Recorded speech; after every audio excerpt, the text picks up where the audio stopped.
The countdown has already begun. In just 3 days, the hero will arrive, and with that arrival comes the inevitable end of everything Caroline once believed in. The fragile thread connecting the two of them is about to snap. With a heavy yet determined heart, Caroline prepares herself to say goodbye. In a soft, almost trembling voice, she thanks Lucien and quietly reveals her decision to wait for the hero and then finally break off their engagement once and for all. But who could have predicted what would happen next? The ever-silent Lucien, who had shown nothing but indifference, suddenly reveals regret. His gaze locks onto Caroline, and in a voice filled with unexpected emotion, he confesses that he doesn't want to end the engagement at all. In front of everyone, he declares his love, refusing to give her up to anyone else. The irony is almost suffocating. Just a few months ago, he was the very person desperate to walk away, so why has everything changed now? How did it all come to this? To understand, we must return to 3 months ago, to that fateful rainy night where all the secrets began. Late at night, in a room chilled with tension, Caroline clung desperately to Lucien, refusing to let him go. Her voice trembled with pleading, her dignity long forgotten. Yet Lucien remained cold, determined to draw a clear line between them. He asked her not to make things difficult for him anymore. Her desperate attempt to hold on was met with nothing but silence. Without another word, Lucien turned his back and disappeared into the shadows. "I'm sorry." With those words, their relationship was pronounced dead. Caroline couldn't understand it. They had always gotten along so well. They were engaged, bound by promises since childhood. Why did it suddenly have to end? No matter how many questions she asked, Lucien remained unmoved, like an iceberg that could never melt. Deep down, Caroline already knew the truth. His heart had been stolen by someone else. The appearance of that woman had thrown everything into chaos. But Caroline refused to let go. She rejected the idea of breaking off the engagement with all her strength. To her, this bond was more than just a piece of paper. It was her entire world. They had been engaged since they were 8 years old. Back then, Lucien was a noble boy who drew everyone's attention, and Caroline had fallen in love with him at first sight. She loved following him around, sharing stories, talking endlessly despite her shyness. For 8 long years, she gave him her whole heart. Lucien, in those days, was gentle and kind. He praised her often, listened to her thoughts, and filled her world with warmth. Their bond was sweet and unbreakable, or so she believed. Time passed in the blink of an eye, and at 16, they entered the prestigious Royal Academy together. It was a place filled with the kingdom's brightest talents, including royalty and nobles of the highest rank. Yet even among such elites, Lucien stood out, dazzling everyone with his presence. Caroline, however, stayed in the background, quietly watching her brilliant fiancé from afar. She thought their future was certain, until everything shattered. A sudden disaster struck, the appearance of legendary monsters. These creatures were terrifying, unstoppable, and impossible to reason with. The kingdom fell into chaos overnight. Just when despair consumed everyone, Crown Prince Siegfried stepped forward, leading an army to fight back. Lucien joined as well, but instead of fighting, he became the prince's strategist. Seeing Caroline's worried expression, Lucien reassured her gently. He told her he would be safe, that he was only using his mind, not risking his life. But how could she not worry? As she tried to speak, Lucien softly called her name and asked her to close her eyes. In that fleeting moment, their distance vanished. He whispered a promise that he would protect the royal capital, the place where she lived. Looking into his determined eyes, Caroline recalled an ancient legend, the part no one talked about. It said that when the kingdom faced destruction, a saint from another world would appear to save it. While others dismissed it as a myth, Caroline believed it deeply. She even prayed for that saint to protect Lucien. 2 months later, the army returned victorious. The city erupted in celebration. But amidst the cheers, Caroline froze. Lucien had returned safely, but beside him stood a black-haired girl she had never seen before. Their closeness was undeniable. Could this be the saint she had prayed for? Watching them together, Caroline felt nothing but bitter irony. She was the one who had prayed every day for his safety, yet now she stood alone. In a hidden corner, her composure shattered. She confronted Lucien, demanding answers. But instead of denying anything, he took all the blame upon himself. His unwavering protection of that girl broke something inside her. Desperate, Caroline questioned everything. What had that woman done to him? Was it a kiss or something even more? In her desperation, she abandoned all pride, clinging to Lucien and proposing a heartbreaking bargain. If he could forget that woman, she was willing to give him everything. But it wasn't enough. Lucien finally spoke the truth. He told her to stop. He admitted that he loved someone else, Ella. With no feelings left for Caroline, he declared their engagement meaningless. Without hesitation, he walked away, leaving her behind. Caroline begged him to stay, but all she heard were fading footsteps and the sound of a closing door. In a nightgown, she ran to the terrace, ignoring the maids, shouting his name over and over. But Lucien never turned back. His eyes were cold, devoid of warmth. That distance crushed her completely. She couldn't understand. Why did everything fall apart like this? This was not the ending she wanted. In fact, this story was once just a game, one Kana had been obsessed with in her previous life. In The Saint and the Knight, the so-called villainess wasn't truly evil, she was the most pitiful victim of all. Especially Caroline, whose love was so pure, yet ended in ruin. Kana had always felt it was unfair, even writing to the developers, begging them to give these characters a second chance. When news of a sequel was released, fans rejoiced. But before Kana could even return home, a sudden accident ended her life. When she opened her eyes again, she was no longer herself. Surrounded by frightened maids calling out Caroline, memories flooded her mind. In that moment, Kana realized the truth. She had become Caroline. And this story was far from over. Because in the sequel, Caroline was no longer the hated villainess. Instead, she became the central figure, the one pursued by the male leads.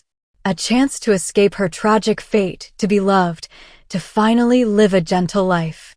It sounded like a dream. A world where 4 handsome knights revolve around a saint. A typical romantic fantasy. But this game had a twisted rule. Every one of those knights already had a fiancé. And those fiancés? They were all villainesses, symbols of sin, burdens in the knights' lives.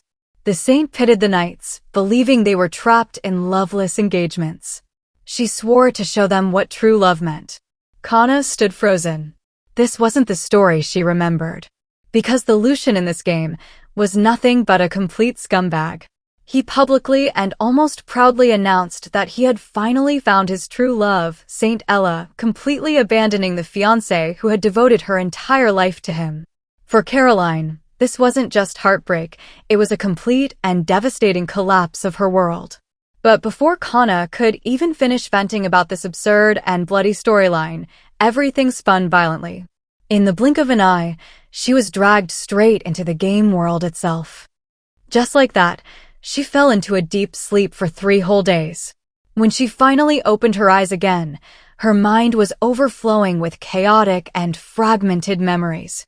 The ending that everyone had once celebrated had already played out. The story should have ended there. But for her, this was only the beginning of a nightmare. Because she had crossed into this world and become that unlucky fiancé, Caroline. Lucien had already cast her aside for his so-called true love, and now the two of them were immersed in their happiness. Meanwhile, she, the so-called vicious female supporting character, had become the laughingstock of the entire city.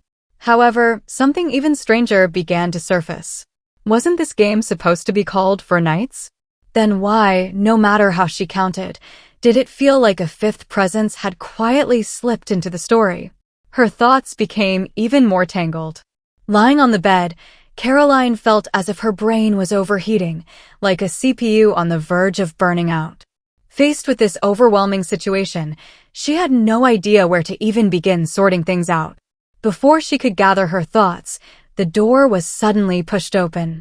A maid hurried inside, announcing that the Duke had personally come to visit and wanted to check on her condition. If it were the original Caroline, this would have undoubtedly turned into another dramatic scene. But now she simply replied calmly, asking him to wait in the living room. She would not receive guests in her bedroom. The maid was completely stunned. Was this really still the same willful second lady? Standing in front of the mirror, Caroline quietly examined herself. She had to admit, it was a face as delicate and flawless as a porcelain doll. Yet in the game setting, this beauty represented nothing but lust and scandal. In order to win over Lucien, the original Caroline had tried every possible method, pushing herself to extremes.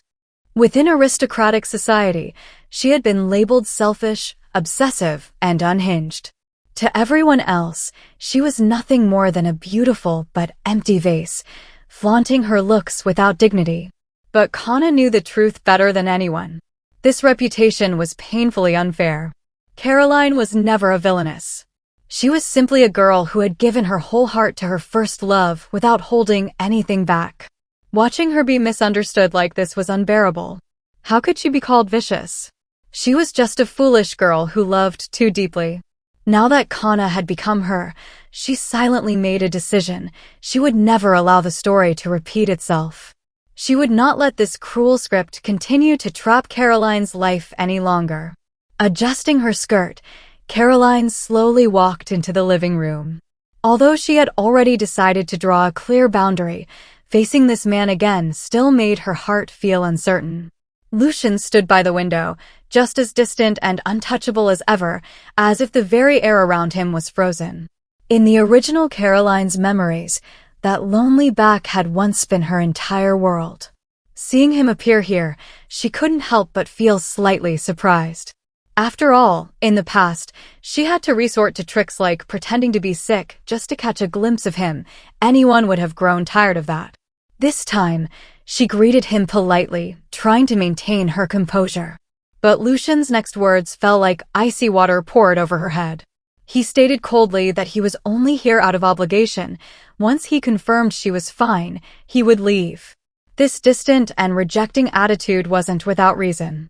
After all, the original Caroline truly had gone too far 2 years ago. When the knights returned victorious, rumors spread throughout the academy that the saint would be enrolling as well, and that she would be closely following the crown prince and Lucien. Watching the three of them walk side by side, people couldn't help but call them the saint and her knights. Their harmony was so natural that no outsider could ever fit in.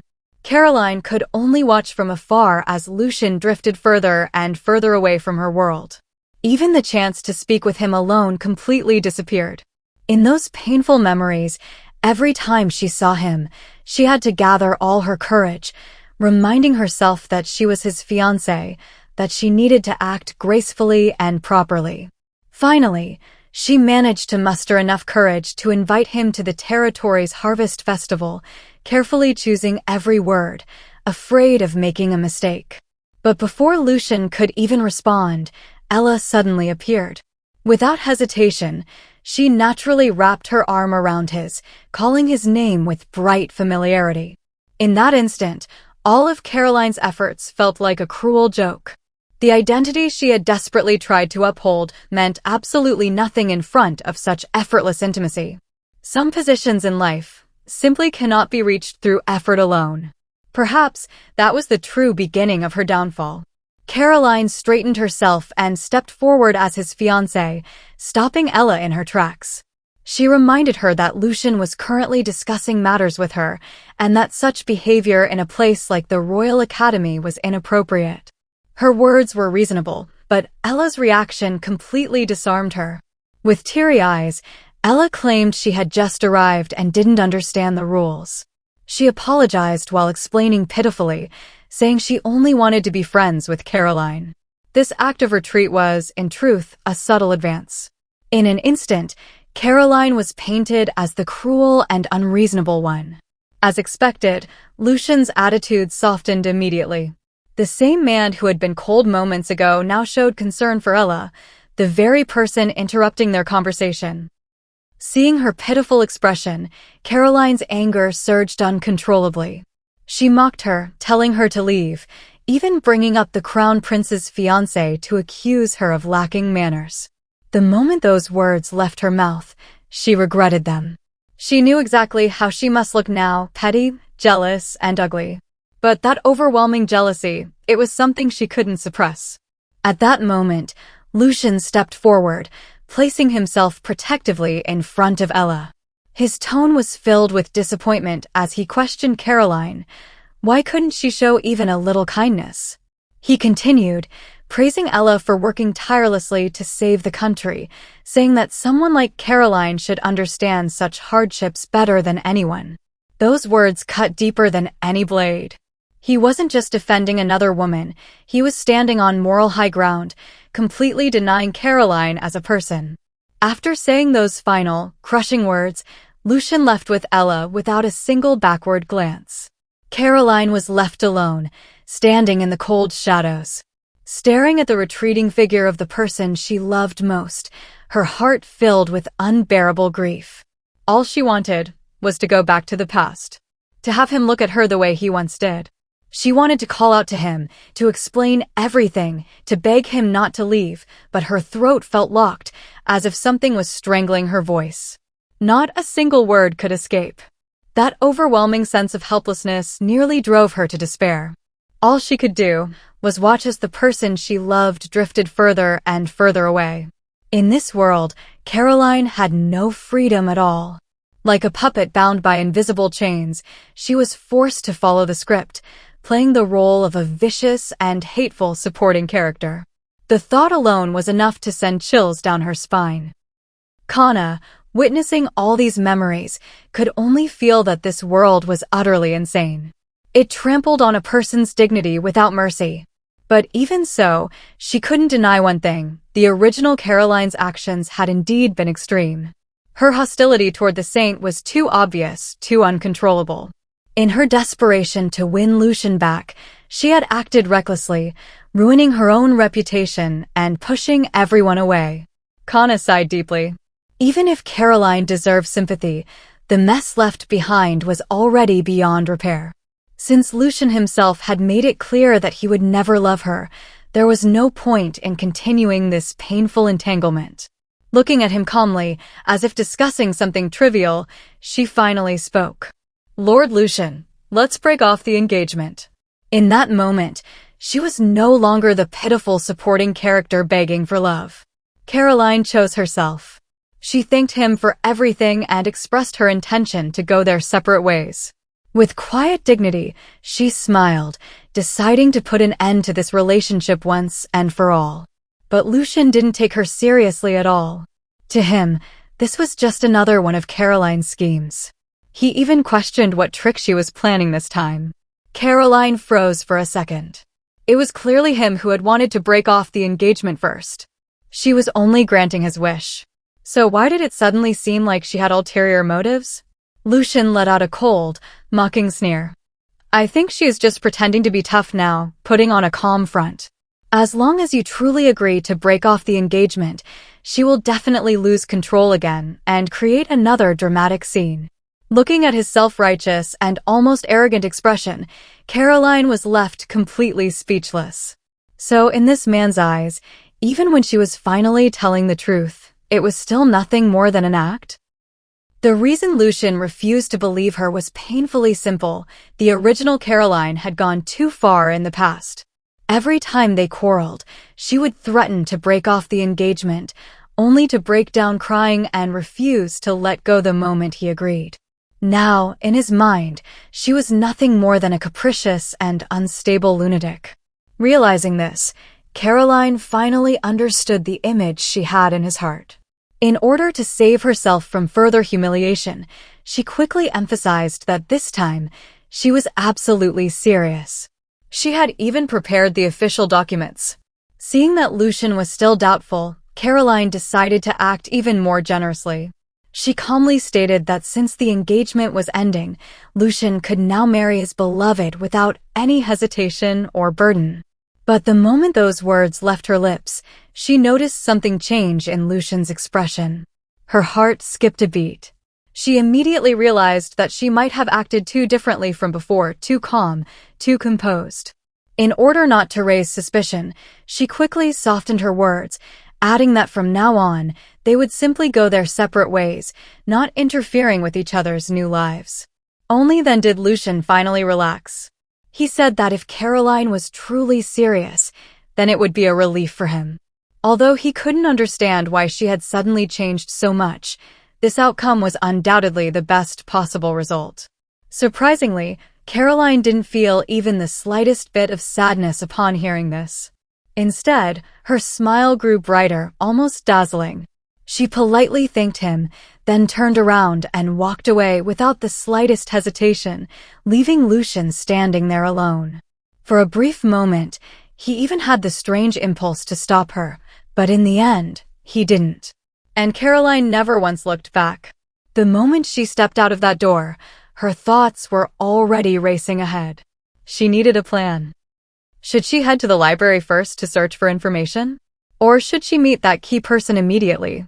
After thinking it through, she made her decision. That person was far more important. Time was running out. Because in just 3 months, the main storyline of this world would officially begin. Before that moment arrived, she had to secure a way out for herself. In truth, before her reincarnation, Kana had been a passionate and obsessive gamer. Dissatisfied with the tragic endings of the villainous characters in the original game, she had even gone as far as sending countless complaint letters to the developers, demanding a better fate for them. She was, without a doubt, an extreme fan. What she never expected was that 5 years later, the game would actually release a sequel. This time, the protagonist was a male college student whose mission was to save those abandoned fiancés and lead them toward a stunning and satisfying counterattack. This thrilling new storyline had once filled Kana with excitement. But fate had a cruel sense of humor. Just as she was rushing to attend the game's press conference, she was suddenly struck by lightning. And just like that, her life in the modern world came to a tragic and absurd end. When she opened her eyes again, it took her a long time to accept this unbelievable reality.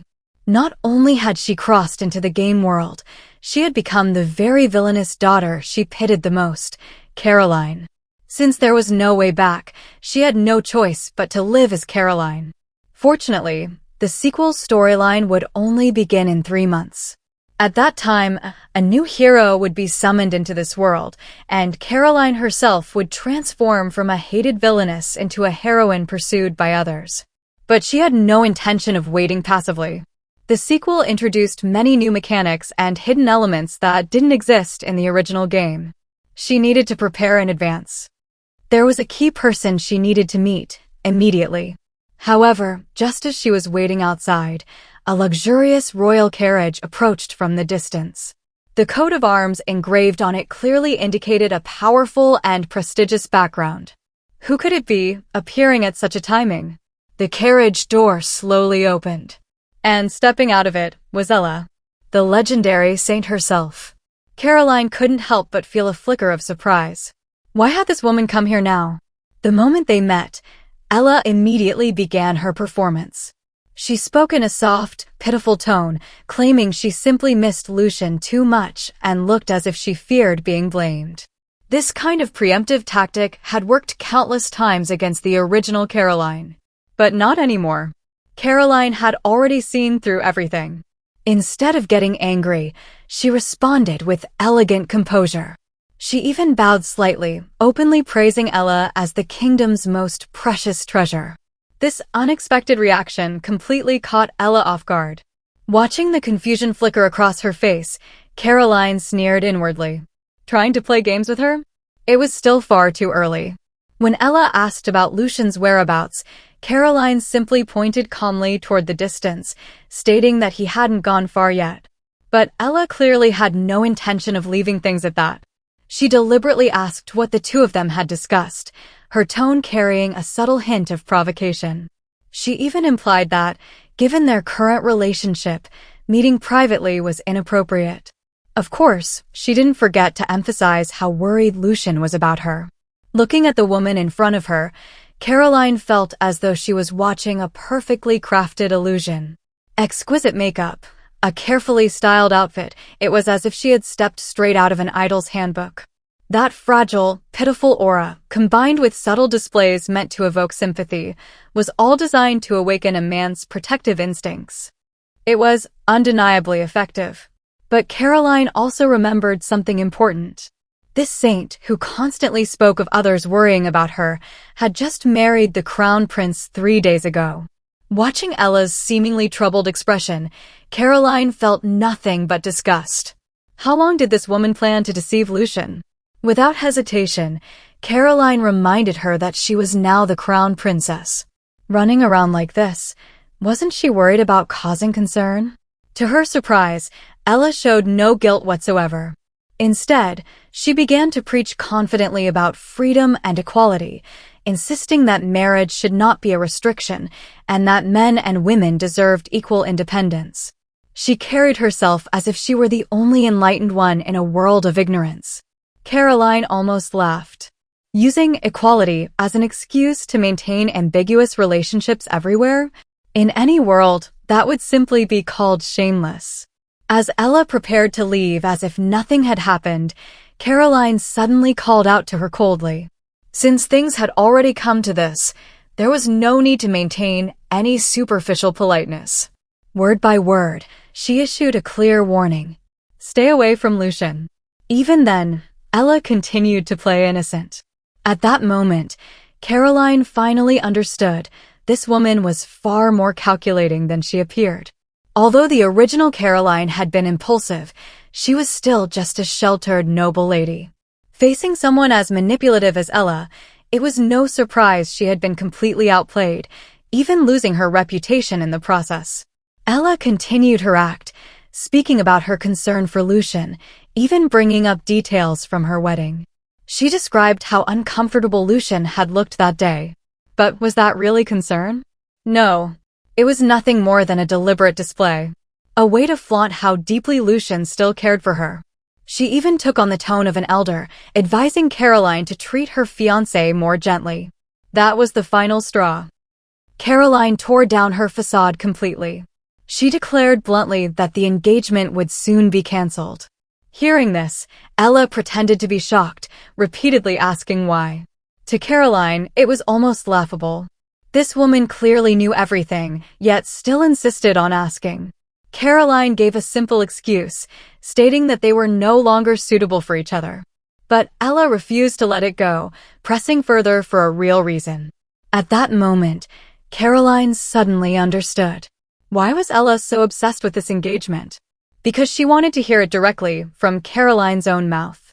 She wanted Caroline to admit that Lucien loved her deeply. That even after marriage, Lucien would still remain devoted to her. This was nothing more than a chance to satisfy her vanity. And Caroline had no intention of giving her that satisfaction. Instead, she revealed her trump card. She calmly stated that she had taken the initiative to break off the engagement because she had fallen in love with someone else. This wasn't entirely a lie. After all, in 3 months, the true hero of the story would arrive. And at that time, she would become the only heroine. Compared to that future, these petty disputes meant nothing. Just as Caroline was lost in her thoughts, the door behind her suddenly opened. And to her surprise, Lucien had appeared.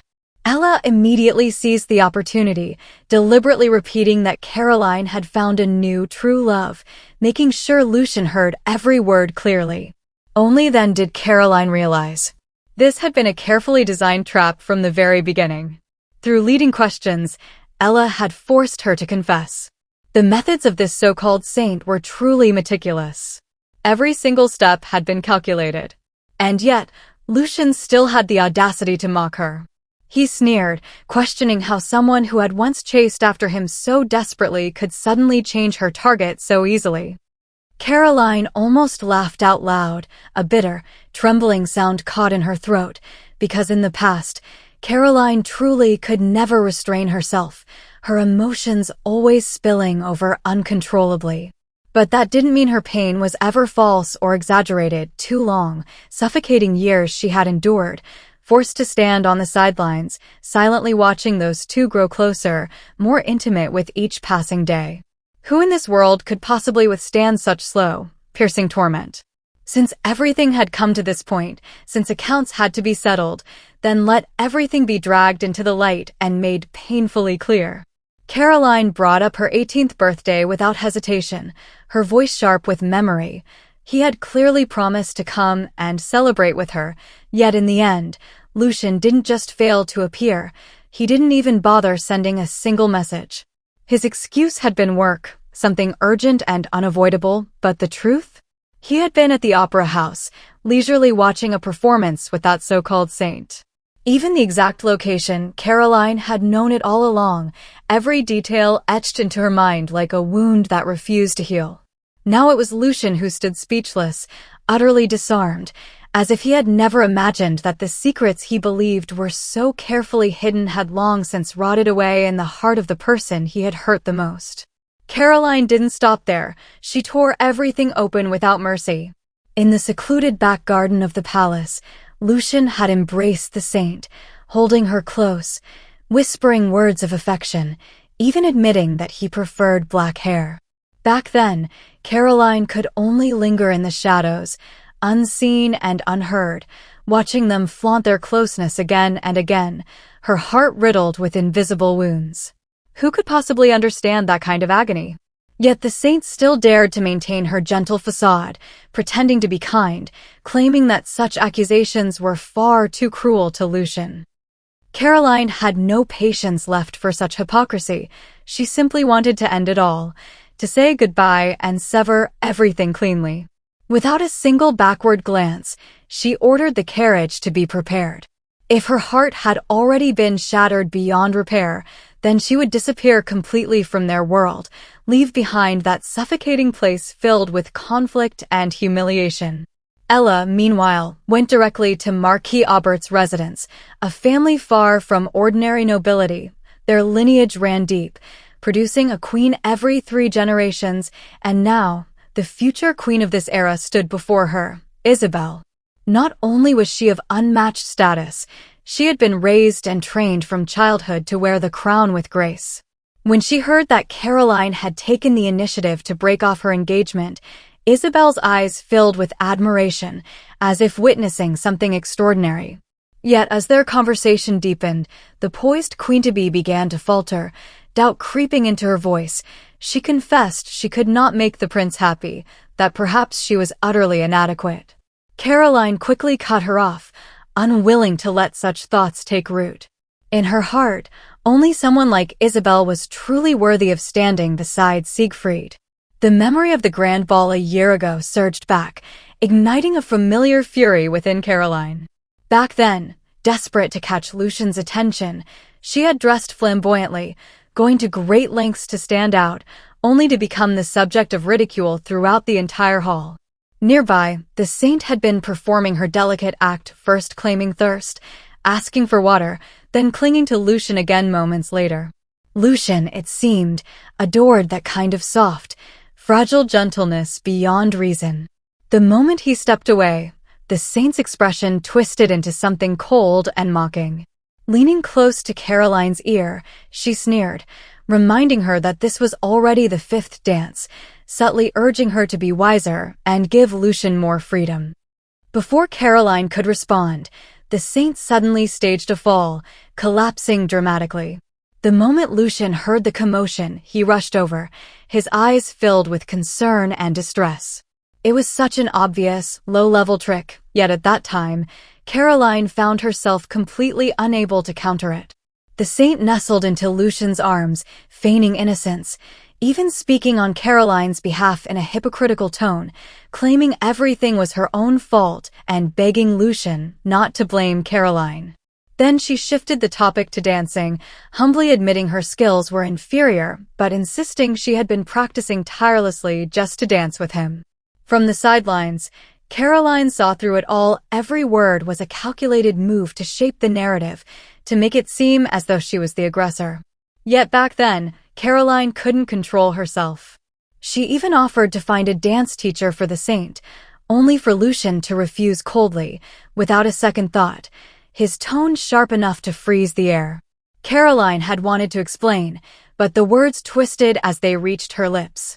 Instead, she awkwardly suggested dancing with Lucien first to prove the saint's lack of skill, but faced with his unwavering protection of the other woman, she froze completely. Why did nothing she did ever matter? Why was she always the one painted as unreasonable? Lucien seemed utterly blind, unable to see the faint, victorious smile at the corner of the saint's lips. Instead, he accused Caroline of causing trouble, telling her to calm down before turning away with the saint in tow. Desperate, Caroline tried to follow, only to slip and fall in the center of the dance floor, humiliation crashing over her as whispers erupted all around. People pointed and murmured, accusing her of deliberately putting on a show to gain sympathy. Lucien didn't even look back, leaving her to drown in their judgment. Just when despair threatened to consume her, a cloak was gently draped over her shoulders. It was Isabelle. This dignified future queen, who was perhaps the greatest victim in this cruel game, had stepped forward. As the fiancé of Crown Prince Siegfried, she had once been capable of managing the kingdom's affairs even during his absence at war. Siegfried himself was not difficult to understand. Beneath his pride, he longed desperately for recognition, and even the slightest praise from Isabelle could bring out a rare, innocent smile. Yet everything had changed after the saint's arrival. Whenever that woman was present, Isabelle seemed silenced by an invisible force, her thoughts trapped, her lips unable to form words. Taking advantage of this, the saint constantly praised Siegfried, elevating him endlessly until he became intoxicated by her words. Misled and furious, he turned on Isabelle, questioning her silence, accusing her of looking down on him. In the end, he personally broke off their engagement, placing the deceitful saint in the position of crown princess. Looking at Isabelle now, Caroline understood everything. This was never a simple matter of love. Some unseen system was targeting them, stripping away their rightful places and handing their fiancés to another. Having uncovered this conspiracy, Caroline refused to remain passive. Grasping Isabelle's hand firmly, she reassured her, promising that she would reclaim everything they had lost. She boldly suggested abandoning those blind men altogether. If they lacked the ability to see their worth, then the women would carve out their own paths. Though Isabelle hesitated, believing her life was already ruined after the broken engagement, Caroline leaned closer, speaking with quiet certainty. In 3 months, a savior would arrive, a hero from another world who would pull them all from the depths. Absurdly, she even proposed that this hero could marry all the abandoned women, forming a hidden harem ending within the game. After all, if survival and happiness could be secured, what did reputation matter? If the system intended to destroy them, then they would overturn the entire game itself. Isabelle laughed for the first time, her spirits lifting as she defended Caroline, calling Lucien foolish for letting such a remarkable woman go. Caroline found herself momentarily speechless. She had meant to comfort Isabelle, yet somehow it was she who felt healed. These so-called discarded women, smeared by the system, were all painfully kind-hearted. Though Isabelle might not fully believe in the future Caroline described, the determination in Caroline's heart only burned brighter. She vowed that within a year, every one of them would live a completely different, brilliant life. With that resolve, her next step was clear. She had to investigate the mysterious hero. Immersing herself in the royal library, she searched through countless ancient volumes, desperate for clues. Yet even as she worked, fragments of her past surfaced relentlessly. Once, despite her bold exterior, she had been quietly devoted, content simply to remain by Lucien's side in silence. But after Ella's arrival, even that small comfort had been taken from her. Watching the tenderness Lucien now showed someone else, she forced herself to snap back to reality, lightly slapping her cheeks to clear her thoughts. This was no time for lingering emotions. There were far more important battles ahead. After combing through every book without success, Caroline could only rely on her memory. The hero would appear in 3 months, not only saving the nation, but also shattering the chains of fate itself. rewriting every cruel ending that had once been set in stone. They will also treat these abandoned, fragile, and utterly heartbroken people, gathering them all gently yet irresistibly into the vast, dazzling harem.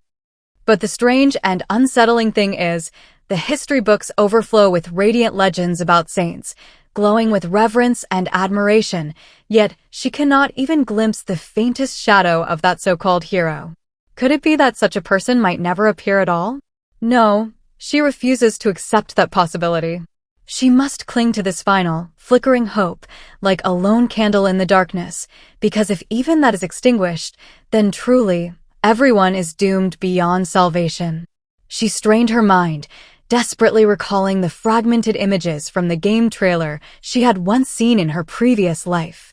All she could grasp was a vague impression that the hero was breathtakingly handsome, almost unreal, like a figure sculpted by fate itself, but the finer details slipped through her fingers like sand.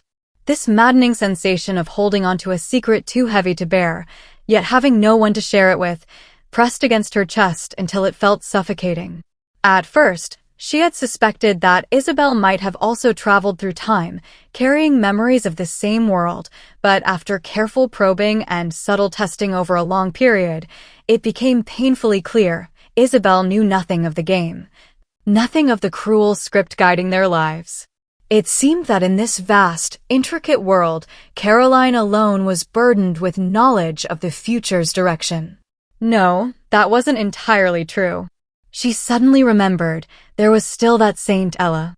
Ella must know the storyline of the first game, must understand at least part of this twisted narrative. But did she know about the hero who was destined to appear?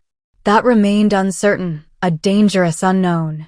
Even though their relationship had grown strained, almost brittle with tension, Caroline knew that for the sake of everyone, she would have to find an opportunity to confront her, to pry out the truth hidden behind that gentle smile. Speaking of which, could it be that Ella herself intended to build a harem? It sounded absurd, yet the signs were impossible to ignore. She was already bound in marriage, and yet she continued to draw Lucien and the others closer, weaving them into her orbit effortlessly. Still, perhaps there was no need to worry. Lucien had long since been completely captivated by her, hopelessly enchanted. Even her name carried an uncanny resemblance to the heroine, Fujikura Ella. Caroline couldn't help but wonder what those characters might look like written in Chinese, what hidden meaning they might carry. But there was no time to indulge in such idle curiosity. She had far more pressing chaos to deal with. She had only wanted to retreat into the quiet sanctuary of the library, to steal a moment of peace, but fate seemed unwilling to grant her even that small mercy. A familiar voice shattered the silence, sharp and unmistakable, sending a chill down her spine. Caroline immediately sensed trouble. Sure enough, when she lifted her gaze, there they were again, the inseparable trio, appearing together as if bound by some invisible thread. Ella stood at the center, animated and lively, her voice echoing loudly among the towering shelves, while Lucien and Siegfried followed close behind. One wore a soft, indulgent smile as he explained things patiently, while the other seemed eager to display his talents, almost competing for attention. The entire scene felt like an extravagant display of vanity, a dazzling yet exhausting spectacle. Siegfried even boasted proudly that he had read every book on diplomacy, prompting Ella to respond with exaggerated admiration, praising him as if he were extraordinary beyond measure. Their laughter and chatter filled the room, making it impossible for Caroline to focus on her reading. And Lucien, especially him, he was already nothing more than a rejected loser in her story, so why insist on inserting himself into this suffocating picture? The entire scene spun before her eyes, dizzying and irritating. Fortunately, they hadn't noticed her tucked away in the corner. She had no desire to involve herself in their world again. Yet as she listened to the hushed conversation of two passing officials, a new layer of unease unfolded. Siegfried's situation, it seemed, was far less stable than it appeared on the surface. The two men, dressed in formal uniforms, spoke in low tones, remarking that although the crown prince had married the saint, he had lost the support of several powerful ministers. Whether he could truly secure his position on the throne remained uncertain. Reflecting on the past 2 years, Ella had undeniably become the favored darling of this world. Not only had she saved it in grand, heroic fashion, but she had also captivated 4 of the most outstanding men completely. Even her occasional rudeness or unconventional attire, skirt scandalously short by noble standards, was reinterpreted as charming individuality, something to be admired and imitated. Noble ladies even began to follow her trends. Such an unreasonable and overwhelming protagonist halo, could it truly last forever without cracking? Caroline had intended to remain hidden, silent, and unseen, but fate once again refused her that comfort. She was discovered. Yet instead of retreating, she stood her ground. What was there left to fear? The man before her recognized her instantly, and with that recognition came a flood of humiliating memories. In her past desperation to attract Lucien's attention, she had indeed committed countless foolish acts, even going so far as to dress provocatively to draw the gaze of other men. Lucien had remained unmoved, while she had instead attracted a swarm of unpleasant admirers. Since there was no escaping. Now she simply chose to feign ignorance, asking coldly who he was. But the man had no intention of letting her go so easily. He shamelessly brought up the letters he had once written, stepping closer with each word. A wave of dizziness washed over Caroline as she realized how many unresolved messes still lingered from her past.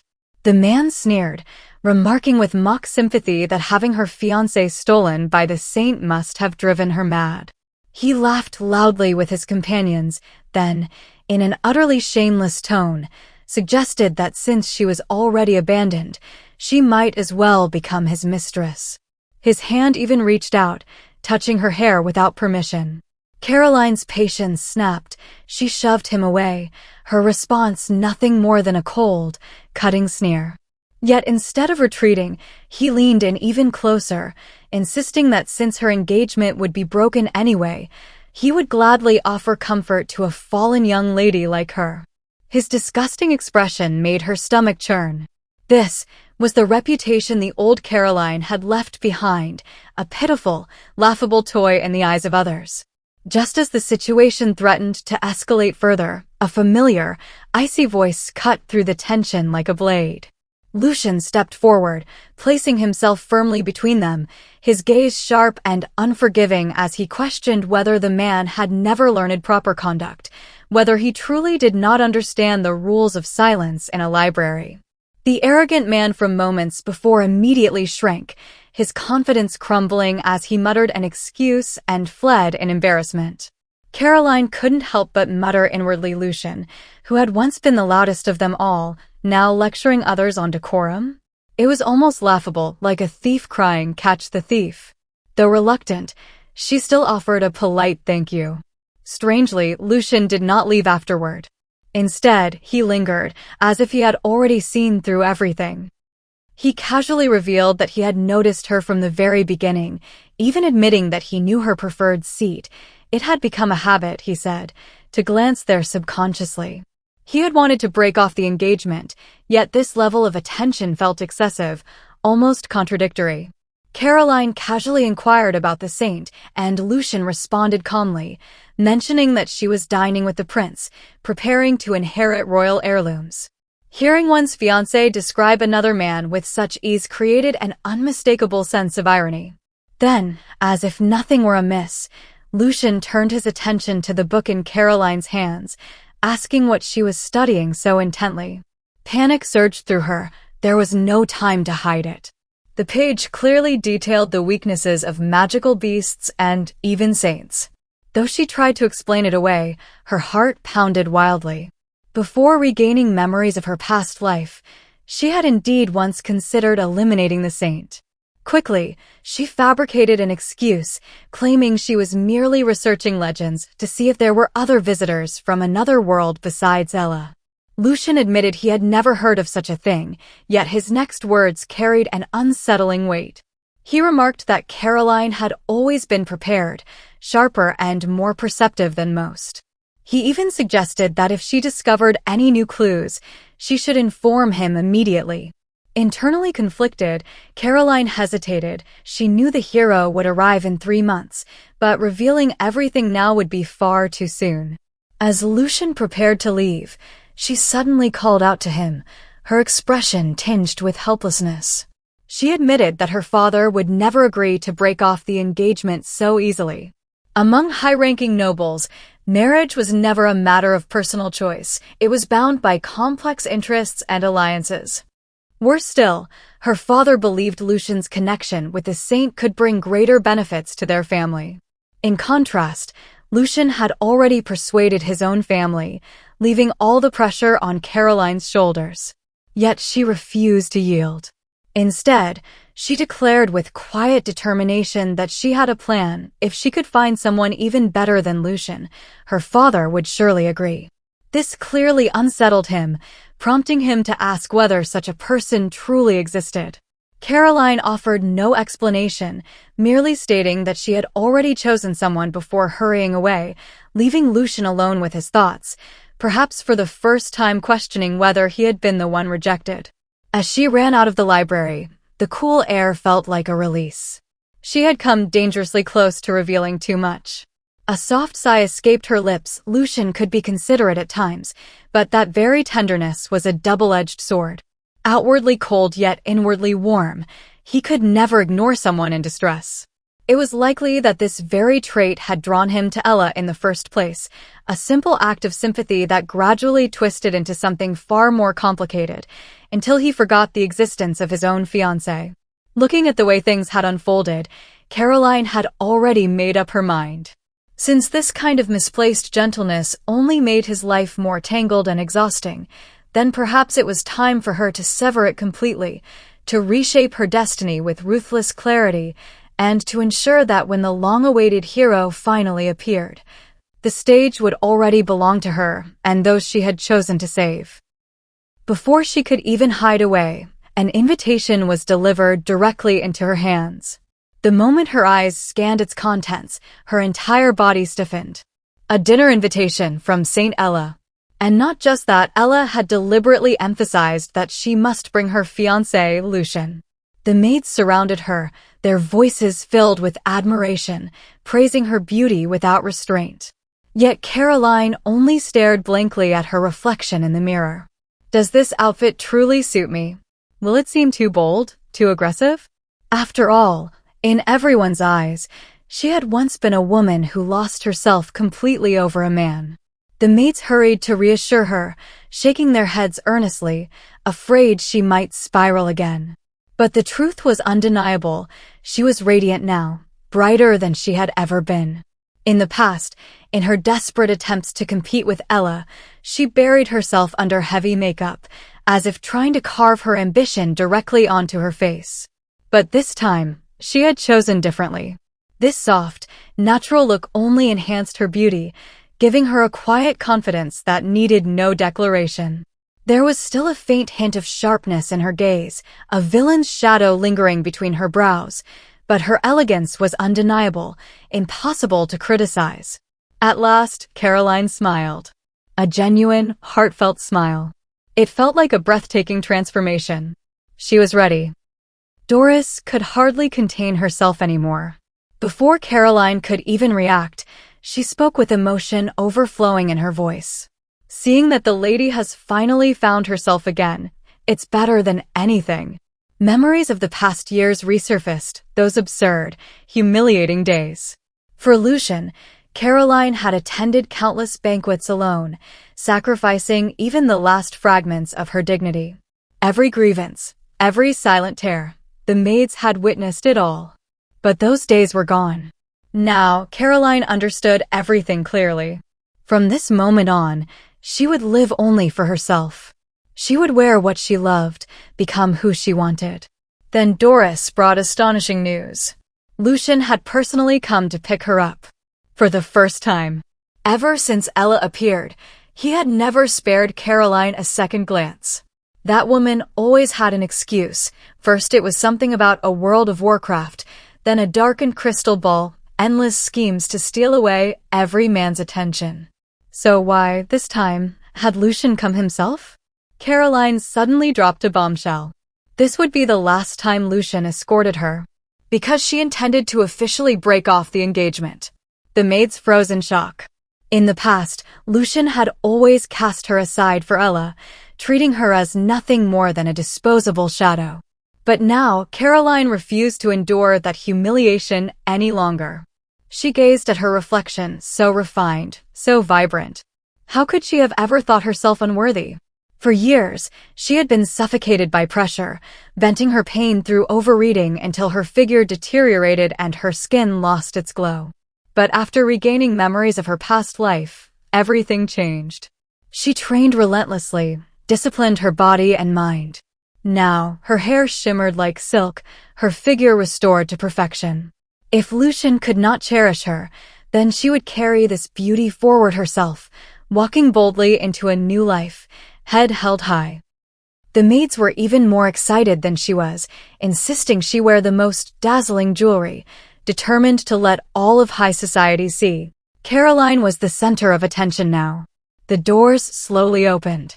Lucien was already waiting by the carriage. Though impeccably dressed, he radiated an icy aura that pushed everyone away. Caroline knew all too well, he must be utterly unwilling.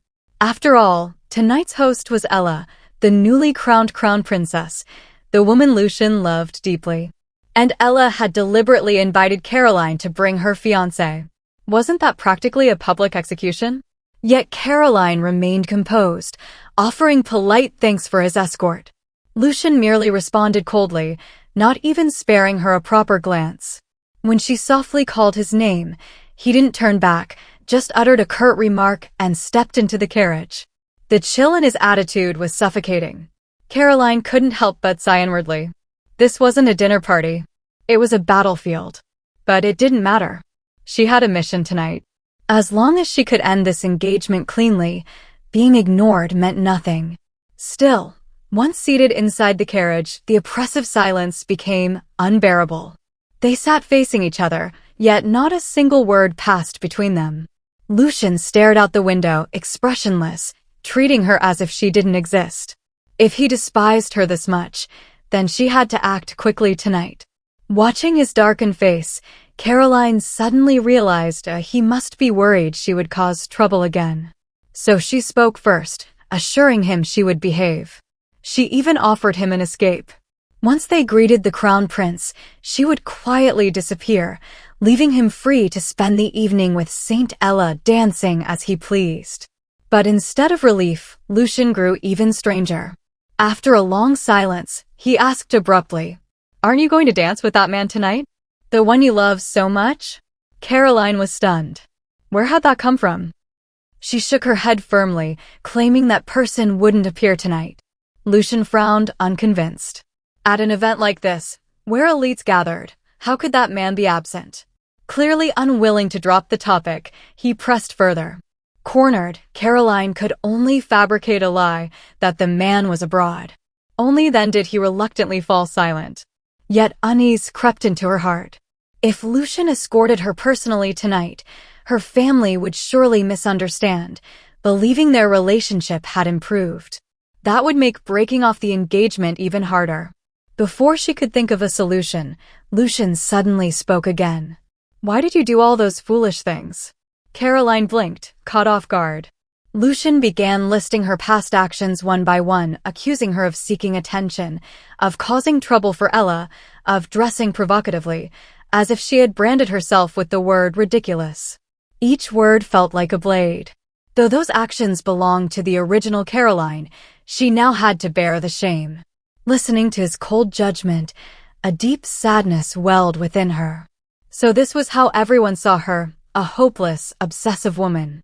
But the truth was so different. It had been Ella all along manipulating events, framing that poor girl. The injustice ignited something fierce inside her. Why should the victim be nailed to the pillar of shame? Lucien, oblivious, continued speaking, calling her name. And then, Caroline snapped. She reached out suddenly, gripping his tie, forcing him to meet her gaze. "You want to know why?" Her voice trembled, yet burned with emotion. "Isn't it obvious?" She nearly shouted. "Because I truly fell in love with you." The confession shattered the silence. It was raw, painful, unfiltered. She had torn away her last shred of dignity. How foolish had she been to love him like that? Even now, her words echoed with the remnants of that devotion. Lucien was stunned. For a fleeting moment, even his cold heart wavered. But it was too late. He had already been drawn away by Ella. While the world mocked Caroline, while even her parents pitied her, she had still chosen to believe. But this was never love. It was betrayal. Lucien, do you even understand what you've lost? Caroline admitted everything. Her past mistakes, her desperate attempts, her inappropriate actions, all of it stemmed from one simple, painful desire. To be seen. Back then, she had been so desperate, believing that if she tried hard enough, he might look at her once more. But that pitiful love was finally completely overturned. That once all-consuming, almost suffocating obsession now leaves behind only a faint, bitter aftertaste. At last, she can stand at a distance, like a detached observer, quietly bidding farewell to that naive first love. Lucien is still going on about those so-called accusations of harassment. But Caroline's words strike straight at the heart, sharp and undeniable. You never once thought to hear my explanation. Instead, you simply labeled me as overly emotional, as if that alone defined everything. Faced with this eerily calm, almost unrecognizable woman before him, Lucien hesitated. For the first time, doubt crept into his mind. Had he truly been so wrong all along? Caroline, however, had no intention of retreating. This time, she laid everything bare without hesitation. I don't love you anymore. And I don't need your forgiveness either. This engagement ends here. To Lucien, her tone felt unbearably cold, like she was discussing someone else's trivial affairs. But Caroline had no desire to preserve his pride. Why are you the only one pretending to be the victim? If anything, you're more like a tragic hero, trapped in your own self-righteous narrative. This kind of misplaced affection. I've seen more than enough of it. Lucien still clung to the memory of the innocent girl she once was, yet now she stood before him, bristling with sharp edges, untouchable. Just as the tension between them reached its peak, a sudden stir broke the silence outside. The carriage came to a halt. Without warning, Lucien adopted a commanding, almost domineering stance. Today, I will be your protector, and I won't accept any objections. If he had said those words before, Caroline might have been so overwhelmed with joy that she couldn't sleep for days. But now, they only sounded hollow, arriving far too late, cheaper than grass, meaningless and insincere. Still, she calmly placed her hand in his. Since we're acting, then let's finish this final performance properly. The moment they stepped into the venue, the sheer grandeur was overwhelming. Nearly every noble in the city had gathered. The palace was packed, buzzing with energy. The wedding had only been held a few days ago, yet such a lavish spectacle was staged again. This was no ordinary dinner. It felt more like a meticulously crafted trap. Those two actually showed up together? The whispers spread like wildfire across the ballroom.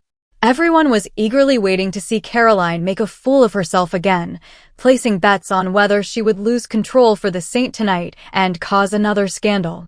These cruel, cutting remarks. Caroline had heard them all before. In the past, she had desperately tried to prove her innocence, only to sink deeper into the web of malice. But now she finally understood. Such a meaningless game, she had no intention of playing it anymore. Just as the rumors reached their peak, Lucien suddenly leaned close to her ear.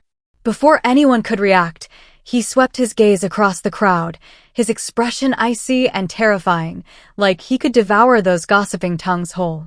What exactly are you all whispering about? The sharp rebuke silenced the surrounding crowd instantly.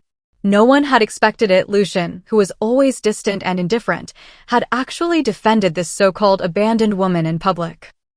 Feeling the firm weight of his hand on her shoulder, Caroline let out a quiet breath. Since someone was willing to stand as her shield, there was no reason for her to hold back anymore. Looking around at the pointing fingers, Caroline suddenly realized something. There weren't that many people gossiping after all. All this time, she had believed the entire world was laughing at her. But perhaps, She had only been frightening herself. It was time for this tedious farce to end. She was no longer someone who could be easily manipulated or crushed. If they wanted to play, then she would reclaim every ounce of dignity she had lost. Let's go, Lucien. She took the initiative, her voice steady and brimming with confidence. For a brief moment, Lucien hesitated, then followed her without question. At last, the star of the evening appeared. The moment Ella saw Lucien approaching, she moved forward eagerly, but just as she drew close, her foot slipped, and she fell straight into his arms. Like grasping at a lifeline, Lucien instinctively released Caroline and caught the fragile figure. "You're always so careless." His voice carried unmistakable affection and indulgence, as though the man who had defended Caroline moments ago was an entirely different person. Caroline stood to the side, watching coldly. Ella's performance was painfully obvious, yet Lucien fell for it every single time. In this so-called three-person play, she remained nothing more than an unnecessary extra. The old Caroline would have exploded at this scene, turning the entire ballroom upside down in a storm of jealousy. But now, she only wanted to distance herself from the chaos. Such a mess, whoever wants it can have it. Before she could slip away, Siegfried approached, his tone laced with impatience, blaming them for arriving late. Lucien could only apologize quietly, the earlier tension dissolving instantly. Watching the situation unfold, Caroline's eyes flickered with realization. Wasn't this the opportunity she had been waiting for? Glancing around, she saw that the ballroom was filled with influential figures rarely seen in public. Every target and their respective partners were present. But before her satisfaction could settle, the atmosphere shifted strangely. Her gaze fixed ahead as she subconsciously called out a name, Isabelle. At the center of attention, Isabelle appeared, shockingly underdressed. Not even a proper gown adorned her. Siegfried's expression darkened immediately as he questioned her sharply in front of everyone. Caroline's heart skipped a beat. This was no coincidence. To humiliate Isabelle in such a setting, someone was clearly orchestrating a trap behind the scenes. Ella's smile, subtle yet unmistakably wrong, confirmed her suspicions. Siegfried frowned. "Didn't you say you wouldn't attend tonight?" Isabelle froze, completely at a loss. She had only heard that the crown prince was unwell and rushed over in concern. The murmurs grew harsher by the second. Everyone assumed Isabelle had lost her composure, dressing like this out of desperation. The once proud young lady had become a laughingstock. Isabelle clutched her skirt tightly, unable to utter a single word. Even if she tried, she couldn't clear her name. Ella, with flawless precision, turned the situation against her, claiming that Isabelle's attire was a deliberate insult to the banquet. She even played the victim, lamenting how she had only wanted to build a good relationship, only to be humiliated in return. Siegfried was completely deceived. Disappointment filled his gaze.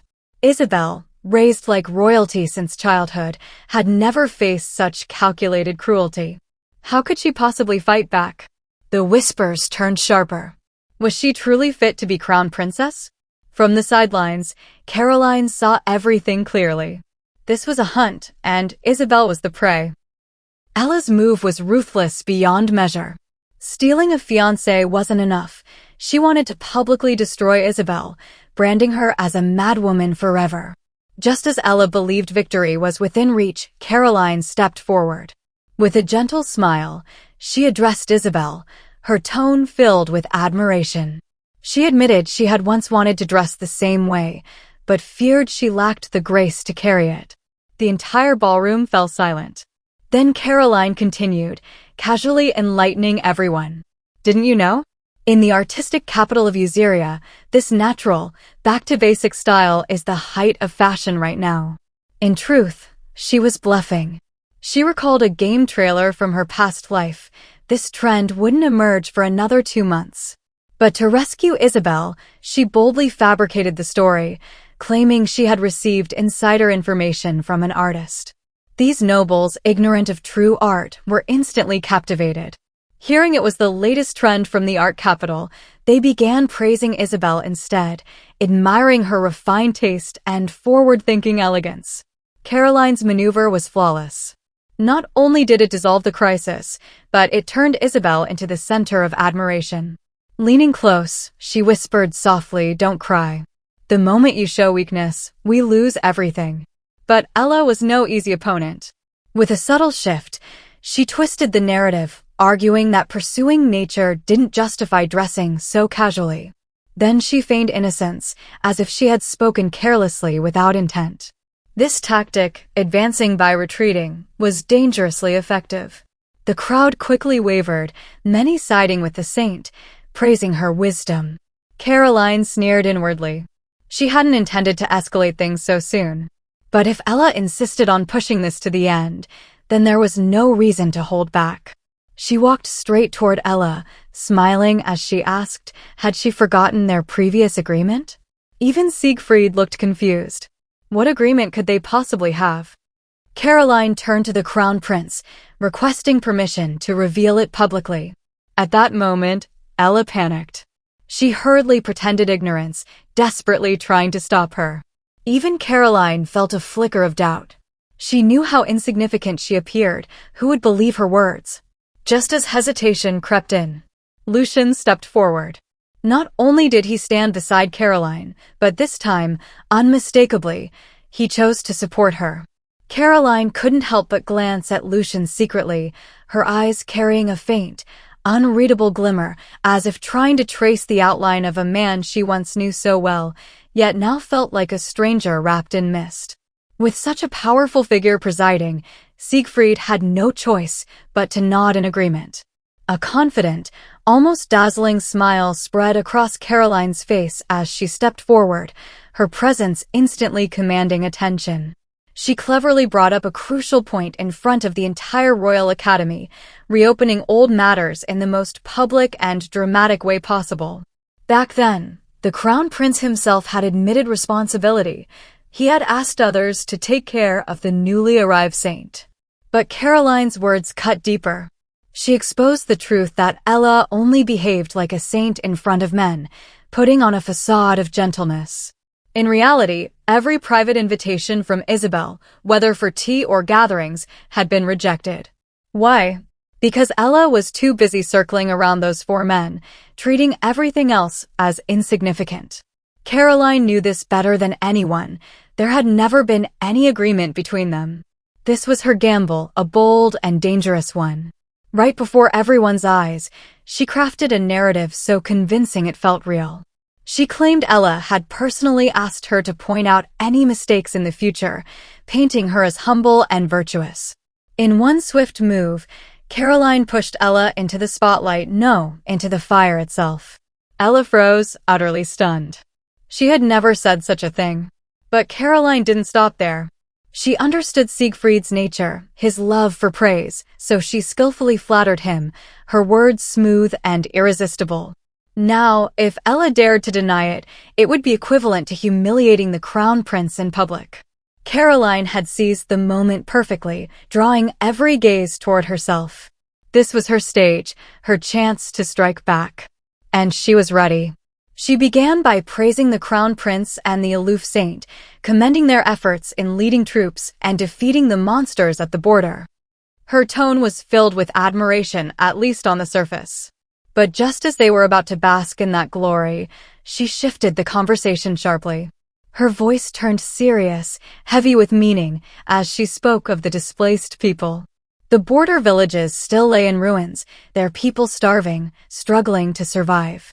Locking eyes with Siegfried, she asked with sincerity that felt almost piercing, if they were truly the nation's hope, shouldn't they prioritize helping those victims? With the founding ceremony approaching, how would the suffering citizens feel knowing the royal family was indulging in extravagant banquets? Her words were like flames thrown into dry grass. In an instant, both Ella and Siegfried were placed under immense pressure. Caroline had cornered them beautifully, either continue enjoying their false prosperity or lose face before the entire city. Her performance was flawless, every sentence deliberate and sharp.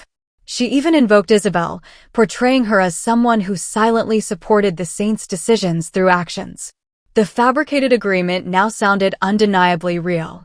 Repeating how kind and understanding the saint was, Caroline piled all the weight onto Ella's shoulders. Inside, Caroline sneered coldly. If Ella loved playing the saint, then she would have to swallow this bitter role, whether she wanted to or not. Caroline wanted to see how this perfect saint would escape such a dilemma. Ella panicked and grabbed Siegfried, desperately trying to explain that no such promise had ever been made.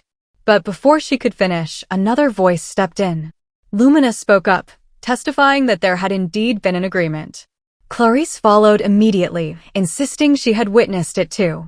Ella tried again to defend herself, but Siegfried called her name, cutting her off. Everyone expected anger, confrontation, yet what followed shocked them all. Instead of fury, Siegfried looked deeply moved. In his eyes, this wasn't conflict, it was a display of deep friendship between the girls. He even expressed relief, claiming his previous worries were unnecessary.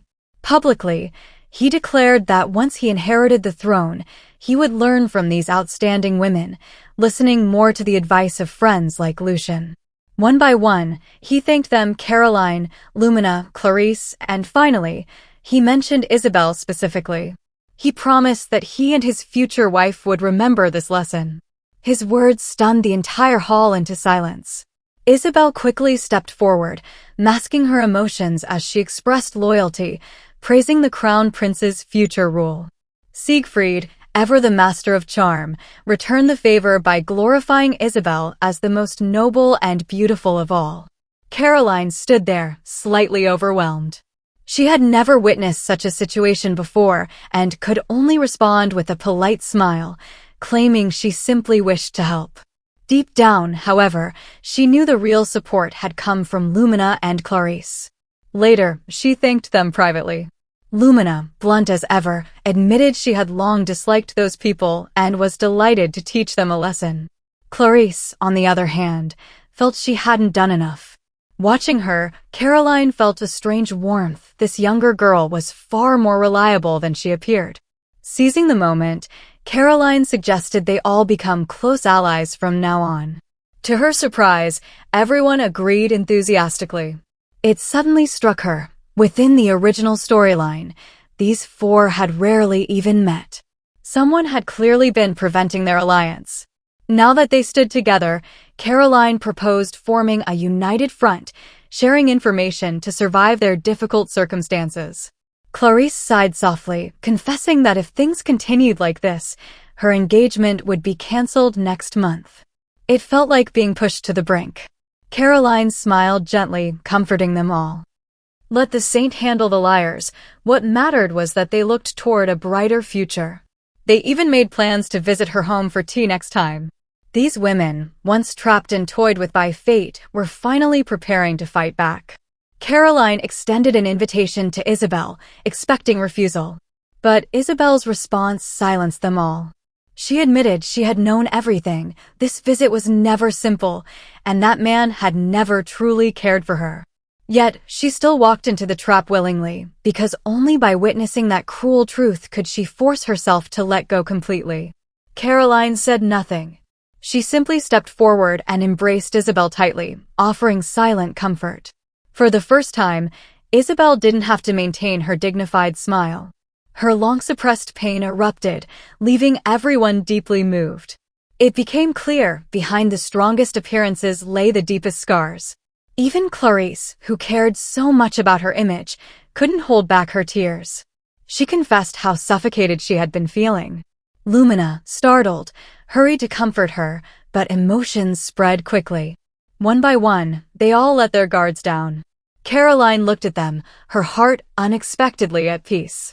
In this cold, unforgiving world, she was no longer alone. These women, once destined for tragic endings, now stood together, holding on to each other.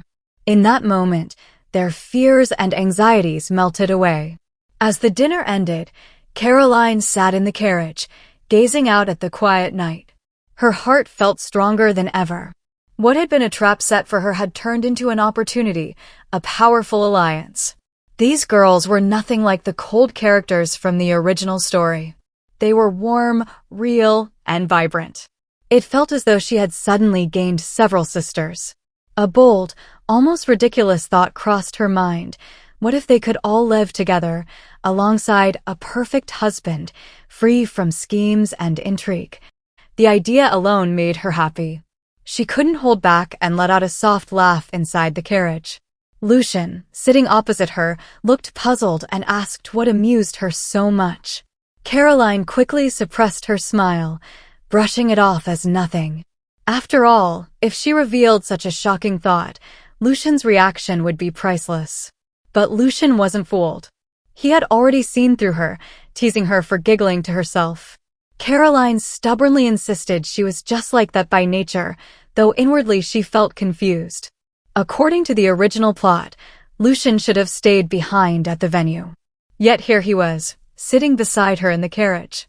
Only then did realization dawn on her. This story had already changed beyond recognition. The so-called destined romances had completely unraveled. Unable to stop herself, Caroline stole a quiet glance at Lucien, her thoughts swirling with curiosity and something far more dangerous. A strange thought suddenly crossed my mind. When this man was rejected, had he ever hidden somewhere and cried quietly? She acted like a gentle, caring elder sister, smiling softly as she spoke to Lucien. If your heart feels wronged, it's okay to cry when you're alone. The moment those words left her lips, Lucien froze completely, staring at her with a puzzled expression. Clearly, he couldn't keep up with Caroline's unpredictable train of thought. The atmosphere turned awkward in an instant, and Caroline wished desperately that a crack would open in the ground so she could disappear into it. She mentally screamed at herself to take back everything she had just said. This kind of heartbreak, it was better for him to process it slowly on his own. Just as her embarrassment reached its peak and she didn't know how to recover, a sudden glow flashed outside the window. A massive tree shimmered under the moonlight, radiating a mysterious beauty. Could this be the legendary place? Before they realized it, Lucien and Caroline had arrived at the foot of the towering tree. Caroline felt a little awkward, remembering how she had dragged him on such a long detour. But Lucien didn't seem to mind at all. He was completely captivated by the breathtaking sight before him. "What exactly is this?" he asked, unable to hide his curiosity. Caroline gazed at the fruit hanging from the branches, her voice filled with nostalgia. "This is a very popular fruit in the South. I'm afraid you can only see it here in the royal capital." She picked one of the fruits, her eyes sparkling as she handed it to him. "It's sweet and juicy, even the maids at home love it." But as she looked at the golden fruit in her hand, her thoughts drifted far away. The taste, it was exactly like the loquat she had eaten in her previous life. Lucien stood quietly beside her, simply watching her in silence. Snapping back to reality, Caroline reached for a higher fruit, stretching as much as she could, but she was just a little short. Before she could react, Lucien stepped closer from behind and effortlessly plucked it for her. "Thank you," she said softly. In that fleeting moment, the distance between them seemed to shrink. Lucien grew curious and asked how she had discovered this hidden place. Caroline replied casually, saying she used to come here often to watch the night's train. The moment she said it, she wished she could bite her tongue. Wasn't that basically admitting she had been secretly watching him? Back then, she had always hidden far away with a telescope, secretly observing Lucien's every move, worried he might push himself too hard and get hurt. Lucien didn't press further. He simply remarked that the view here was beautiful. Caroline quickly tried to cover herself, saying that from such a distance, she couldn't see anything clearly anyway. But Lucien suddenly remembered she had once been skilled at making high-powered telescopes. If she used those, there was no way she wouldn't see everything in detail. Under his suspicious gaze, Caroline could only shake her head in denial. As long as she didn't admit it, no one could prove anything. In the original game setting, Lucien was meant to be a brilliant strategist, someone who relied on intellect. But who would have thought he would eventually become the strongest warrior, charging fearlessly at the front lines? The reason he worked so hard was all to protect Ella. Lucien sighed and teased her helplessly, saying he hadn't expected that all those secret trainings had been watched by her. Caroline immediately fired back playfully, saying that if it was truly a secret operation, then their awareness was far too poor, especially Siegfried, who needed stricter vigilance. Lucien chuckled softly, remarking that she sounded more like the one who should be making strategies. Caroline waved her hands quickly, refusing. She wanted nothing to do with such troublesome work. They walked side by side beneath the shadow of the towering tree, the soft rustling of leaves surrounding them. Lucien asked again how she had found this place. Caroline explained lightly that she had guessed it from the map. After all, wasn't that their favorite childhood game? Lucien sighed gently, saying she had always been good at such things. Watching his calm, mature demeanor, Caroline felt a strange confusion stir within her heart. Was he missing his companions back at the palace, or searching for someone's shadow within her? To break the delicate tension, she quickly brought up an embarrassing memory from her past training. She told him about the time she sprained her foot and wanted to endure it, only for the medical team to rush in as if they had predicted it and carry her away. It was so strange, she said, carefully observing his reaction. Lucien fell silent for a moment, then suddenly burst into laughter. The heavy atmosphere dissolved instantly in his bright, genuine laughter. He couldn't stop, teasing her about hiding in the bushes, peeking at the drills while eating fruit like a mischievous little monkey. Caroline immediately protested loudly, insisting she wasn't peeking. She had just been too restless to sit still when she was younger. But then, her expression turned serious. She told him sincerely that he didn't need to worry, no matter where he went or who he chose to be with in the future, she would no longer interfere. The smile on Lucien's face slowly faded. He simply replied, "So that's how it is, then I can finally be at ease."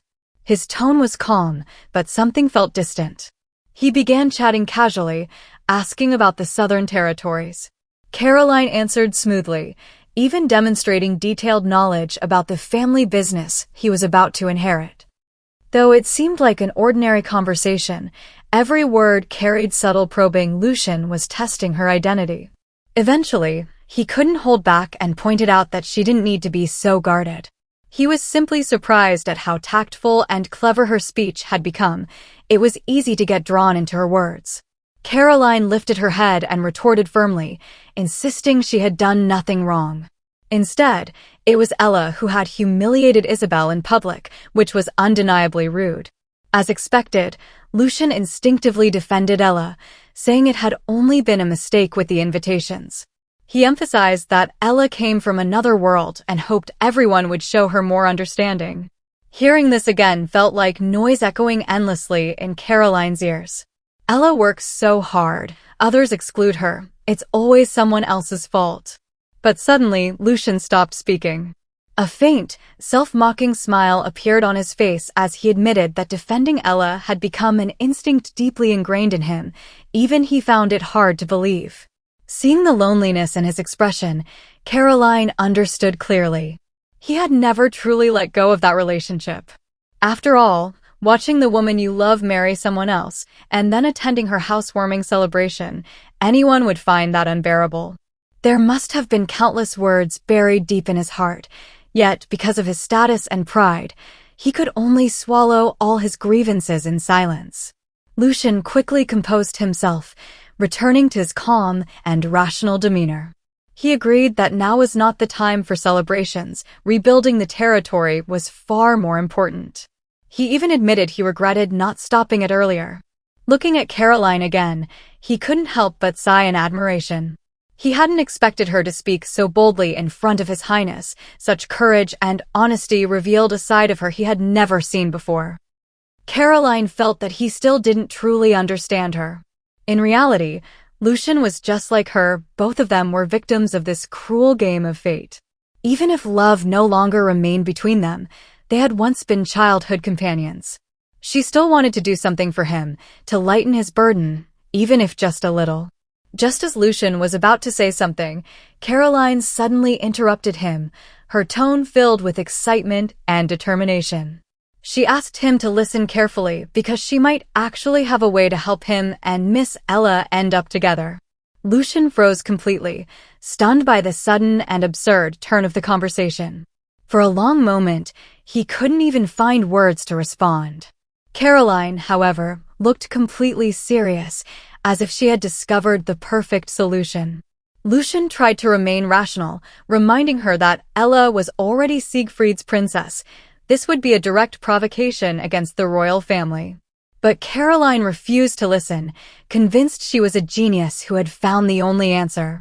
Suddenly, she changed the topic and began speaking about her future husband. Lucien grew even more confused. How could someone who hadn't even appeared yet already be destined? Even Caroline herself felt like she was speaking nonsense under his gaze. Lucien even wondered if she was still dreaming. But what she said next shook him completely.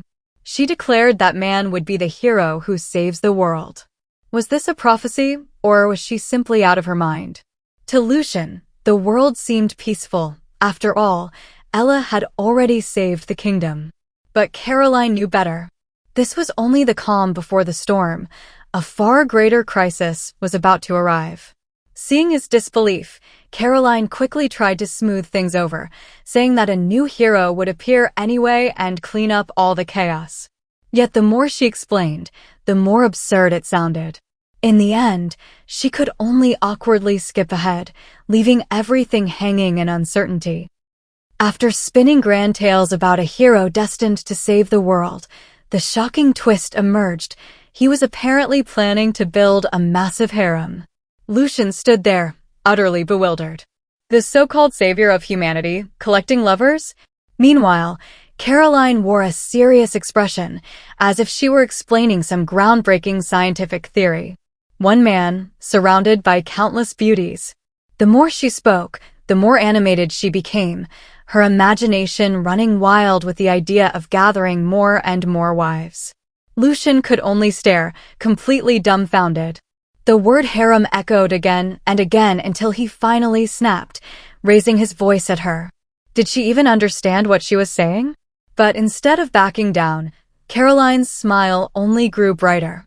To her, it was brilliance itself, a truly genius concept. Her logic flowed freely, unrestrained and fearless. If a hero chose only one woman, wouldn't all the others be left heartbroken? Wouldn't they suffer endlessly? To prevent jealousy, rivalry, and sorrow, why not let the hero cherish them all? Such absurd reasoning shattered Lucien's worldview entirely. He couldn't help but press her further. Did she really not mind such a thing? His tone softened, almost tender, as he probed deeper. Didn't she want to be someone's one and only? But Caroline saw right through him in an instant. His heart still lingered on Ella, and she had no intention of indulging that emotion. Instead, she struck directly at the wound, exposing it without hesitation. She even suggested that such extreme thinking was exactly why he lived in such misery now. Lucien flushed red with embarrassment, quickly denying any connection. Regaining composure, he threw the question back at her. Could she truly accept sharing her husband with another woman? Surely she would hesitate, or at least show anger. Yet Caroline remained calm, almost indifferent, replying without a second thought that she didn't mind at all. Now it was Lucien's turn to question reality. What on earth was going on inside her mind? Her words carried a strange, almost unsettling weight. She claimed she had long grown tired of rigid, suffocating relationships that lasted forever. Lucien was left speechless, unable to even form a proper sentence. Caroline, however, felt a flicker of sharp satisfaction. Thinking back to how he had once neglected the original Caroline, she found it almost amusing to put him in such an awkward position. It was, after all, a debt he owed. In truth, she had little interest in love itself. Back in her previous life as Kana, she had been an experienced gamer. Compared to the messy complications of real emotions, the characters in games were far more appealing. Once, Caroline's world revolved entirely around Lucien, her heart devoted to him without reserve. But now she was completely different. Yes, she could admit he was handsome, but her feelings no longer carried that desperate, self-sacrificing devotion. Still, she continued enthusiastically promoting her theory. Lucien needn't worry about her at all. The future hero would love everyone equally, ensuring happiness for all. Lucien listened with a serious face, but it was clear he hadn't truly absorbed a single word. Seeing his reaction, Caroline felt a slight unease. Had she gone too far? After all, the hero hadn't even been summoned yet. Her claims were hard to believe. But she still had one final, explosive idea up her sleeve. With a casual shift in tone, she dropped an even more shocking suggestion. If a hero could gather a harem of wives, then why couldn't Ella, as a saint, have one of her own? Lucien's confusion deepened instantly. Ella, with multiple husbands? Caroline spoke with increasing confidence, as though it were the most natural thing in the world. After all, Ella came from another world. What was so strange about her having several partners? Secretly, Caroline found the idea amusing. In professional terms, it would be called a reverse harem. But for the sake of Lucien's sanity, she decided not to say that part out loud. Lucien kept questioning her again and again, trying to confirm whether such a thing was truly possible. Could Ella really have so many husbands? Caroline confidently painted him a picture, suggesting that if he cooperated, he might even become part of that very harem. Before he could process it, she swiftly proposed a deal. In exchange, he would use his position to investigate the secrets behind the hero's summoning. Lucien was left puzzled, unable to grasp her reasoning. But Caroline showed no restraint, bluntly pressing him. Did he really think he could gain the saint's favor without effort? Her relentless words left him stunned into silence.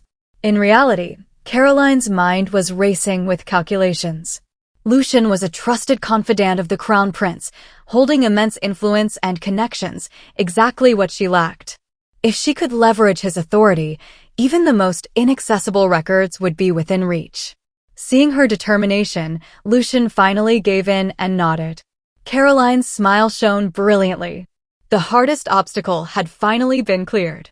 Lucien stared at her for a long moment before managing to say that she had truly changed. And indeed, she had. She was no longer the humble girl who revolved around him, no longer someone who would lose herself in love. That version of Caroline was gone forever. From now on, they were simply allies, bound by mutual benefit. Watching his complicated expression, she felt an undeniable sense of satisfaction. Taking control of her own path felt far better than being trapped in blind devotion. Everything seemed to be moving in the right direction. If she could make good use of Lucien's position, then once the hero arrived, she would finally escape her doomed fate and begin a new life. With light-hearted excitement, Caroline turned her attention to preparing desserts from freshly picked fruits, already imagining the lively atmosphere of the upcoming party. Yet while she basked in anticipation, Lucien stood quietly behind her, untouched by the joy around him. His expression remained troubled, his thoughts heavy. Under the silent moonlight, their worlds felt completely out of sync, one filled with hope, the other clouded with uncertainty. Later that night, when Lucien returned home, even the housekeeper looked surprised. Someone like him was expected to stay out all night, yet here he was, unusually early. His father allowed such freedom because Lucien's position was already secure. As a paladin battling monsters and a trusted aide to the crown prince, his future as prime minister seemed almost guaranteed. Even his broken engagement with Caroline had met little resistance. The only concern his father raised was his attachment to Ella, warning him firmly before leaving him with a single mission: secure an heir as soon as possible. Collapsing onto his bed, Lucien felt utterly drained. The recent gatherings had become exhausting battlegrounds. Ella's increasingly dazzling appearance only fueled his anxiety. Every time he tried to speak to her, an inexplicable frustration surged within him. The fear of losing her consumed his thoughts. Even a moment's distraction felt dangerous, as though someone might take her away. He couldn't allow that to happen. His mind was filled entirely with Ella, the urge to grasp her hand before it slipped away forever. As for Caroline, she had long faded from his thoughts. And yet, once upon a time, things had been different. Their engagement had begun when they were only 8 years old, a political arrangement, yet surprisingly harmonious. They understood each other deeply, shared the same interests, and spent countless hours studying maps and dreaming of distant lands. They had even planned to travel the world together. Those memories were warm, almost irreplaceable. Somewhere along the way, his feelings had shifted. He stopped seeing her as merely a partner in marriage and began to view her as a woman. There had even been a moment when he kissed her, genuinely believing in a future together. But then, without warning, those feelings vanished. For 2 years, he forgot her entirely, consumed by his new love. Now, only regret lingered.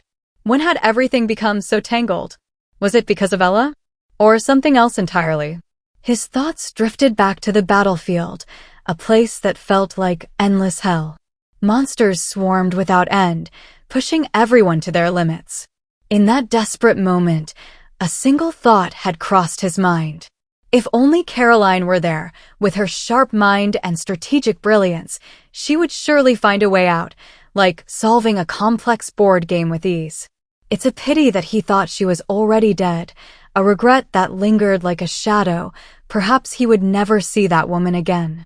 Just when everyone was on the verge of collapse, when despair had almost swallowed the battlefield whole, Ella descended in a burst of dazzling light, like a miracle itself.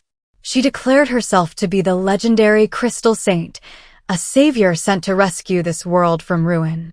And this was no empty claim. Her overwhelming power erupted like a storm, sweeping away the crisis in a single, breathtaking moment. From that day forward, she became an untouchable existence within the Knights, a symbol of hope and salvation. Without even realizing it, Lucien found himself drawn to her, his concern growing deeper with each passing day. He would gently remind her not to overexert herself, but Ella only smiled softly, insisting that she had to endure for the sake of everyone. Watching her unwavering resolve, Lucien's heart quietly fell, completely and irreversibly. From that moment on, his world revolved around her alone. He once believed that he was destined to stand by her side, the one chosen to protect the saint. But reality struck him mercilessly. Ella eventually married the crown prince, shattering his illusions like fragile glass. No matter how hard he tried, he could never measure up to that man who stood above all others. The gap between them felt insurmountable, almost laughable. And yet, at that very moment, Ella whispered something that bound him even tighter. Leaning close, her voice soft and intimate, she begged him never to abandon her, even if he belonged to someone else in the future. She said he was the only one she could truly rely on. Those words, sweet yet cruel, turned him into nothing more than a lifelong backup, a shadow waiting in the background. And still, Lucien accepted it. He could only curse under his breath, wondering when this endless cycle would finally come to an end. Caroline, on the other hand, had changed in a way that was impossible to ignore. The girl who once lashed out with uncontrollable tie-ins, whose presence carried a suffocating gloom, was gone. The Caroline he saw now was bright, composed, almost unrecognizable. Strangely enough, this transformation cleared something within Lucien's mind. Where his thoughts had once been consumed entirely by Ella, now they felt scattered, uncertain. Whenever he thought of her, confusion replaced obsession. It was only then that he began to realize just how absurd his actions had been. He had abandoned his rightful fiancé, chasing after another woman without hesitation. The weight of that betrayal pressed heavily on him, filling him with shame. He couldn't help but wonder, had Caroline been hiding her true self all along? How much of her did he never truly understand? Memories resurfaced painfully. She had always been kind to him, always sincere. She had even crafted a handmade sword belt just for him, pouring her heart into it. Yet he had treated it carelessly, discarding it without a second thought. Now, when he tried to find it, it was nowhere to be seen. The loss of something so small suddenly felt unbearably heavy. What troubled him even more were her past words, how she despised men who played with emotions, how she believed such betrayal was unforgivable. Those words now pierced him like sharp blades, each one striking directly at his conscience. He felt utterly miserable, questioning how he had allowed his life to become such a mess. Meanwhile, the grand celebration of National Founding Day unfolded in full glory. The streets buzzed with excitement, overflowing with laughter and cheers. Caroline stood amidst the vibrant scene, her mood surprisingly light. The kingdom of Roanoke truly was a land blessed by fortune. Its mild climate and abundant mineral resources made it a place of prosperity and beauty. Yet the more peaceful everything seemed, the more fragile it felt. If monsters were to attack at such a moment, the saint who could repel them would undoubtedly become the city's ultimate savior. The people's devotion to Ella had already reached a fever pitch, bordering on fanaticism. After all, no one wanted to lose the happiness they currently enjoyed. Lost in these thoughts, Caroline soon arrived at the entrance of the arena. The moment she stepped inside, she was stunned. The sheer scale of the place exceeded her expectations, and the deafening cheers from the crowd created an electrifying atmosphere. This was the Grand Jousting Tournament of Founding Day, a stage not just for entertainment, but for noble youths to display their strength and valor. Rumor had it that even Crown Prince Siegfried would personally participate, making the tension in the air almost palpable. Looking up toward the stands, Caroline saw the king and queen already seated. But the true center of attention was undoubtedly Ella, the saint adored by all. Holding a radiant crystal said to amplify divine power, she stood as the key to defeating monsters, the reason behind the people's overwhelming admiration. For a moment, Caroline felt out of place, a faint sense of doubt creeping into her heart. Perhaps she shouldn't have come after all. But just as she began to retreat into herself, a familiar voice broke through her thoughts. Turning around, she saw Rumina waving enthusiastically, her bright energy instantly dispelling the lingering gloom. Dressed in a sleek riding outfit, Rumina looked incredibly dashing, arguably more striking than many of the noble young men present. She explained with a cheerful smile that the attire was simply for convenience, while also complimenting Caroline's beauty without hesitation. Guided by her lively companion, Caroline found herself drawn back into the excitement, the day's thrilling events just beginning to unfold. In the original storyline, Rumina had been portrayed as an unpleasant villain, known for her rough demeanor and engagement to Bradley. According to the plot, Bradley would eventually fall for the gentle saint, leaving Rumina behind. But reality painted a completely different picture. The Rumina before Caroline now was thoughtful and caring, even shielding her from the harsh sunlight to prevent her from getting burned. Such gestures revealed a kindness far deeper than any superficial impression. It became clear that her so-called rudeness had likely been nothing more than a forced facade. Bradley himself was a man of remarkable standing, a noble of prestigious lineage, and the Crown Prince's personal guard. By all accounts, he and Rumina were perfectly matched. Calm and composed, paired with considerate warmth, they seemed destined to be together. Yet Caroline couldn't help but think how foolish he was. With someone like Rumina by his side, why would he chase after Ella? It was like abandoning precious pearls in favor of worthless stones. Lumina was delicately counting on her fingers, her eyes shimmering with admiration. He is not only the heir to a prestigious and renowned family, but his brilliance is unmatched, the sharpest mind since the founding of the People's Republic of China. And now he has even mastered swordsmanship to its absolute peak. He is, quite simply, the living embodiment of perfection itself. Caroline stood quietly at the edge of the field, her gaze fixed on him. She could clearly feel it. He had grown much stronger. All of this, just to protect the one he loves, Ella. This man had truly risked everything, pushing himself beyond his limits. Watching him fight so desperately for love, Caroline felt nothing but deep admiration. Silently, she wished him victory. This battle, fought for dignity and love, could he truly win in the end? Wait, were they just looking at each other? Caroline quickly shook her head, dismissing the thought. She must be overthinking. How could he possibly be distracted at a moment like this? Just then, Lumina mentioned she was going to meet her brothers and told Caroline to stay here obediently. To Caroline, it felt like fate itself had handed her the perfect opportunity. With no one watching, she decided to sneak away and visit that mysterious, rumored cursed place to see the so-called Saint Lady Crystal. That sacred treasure was said to be hidden deep within the temple, far beyond the reach of ordinary people. Yet, after days of careful and secret investigation, Caroline was convinced there had to be a hidden truth there, a secret connected to the future itself. She tried to move closer, but the area was packed with people. There was no way to squeeze through. Left with no choice, she decided to take a long detour. Step by step, she walked further away. The crowd thinned and then vanished.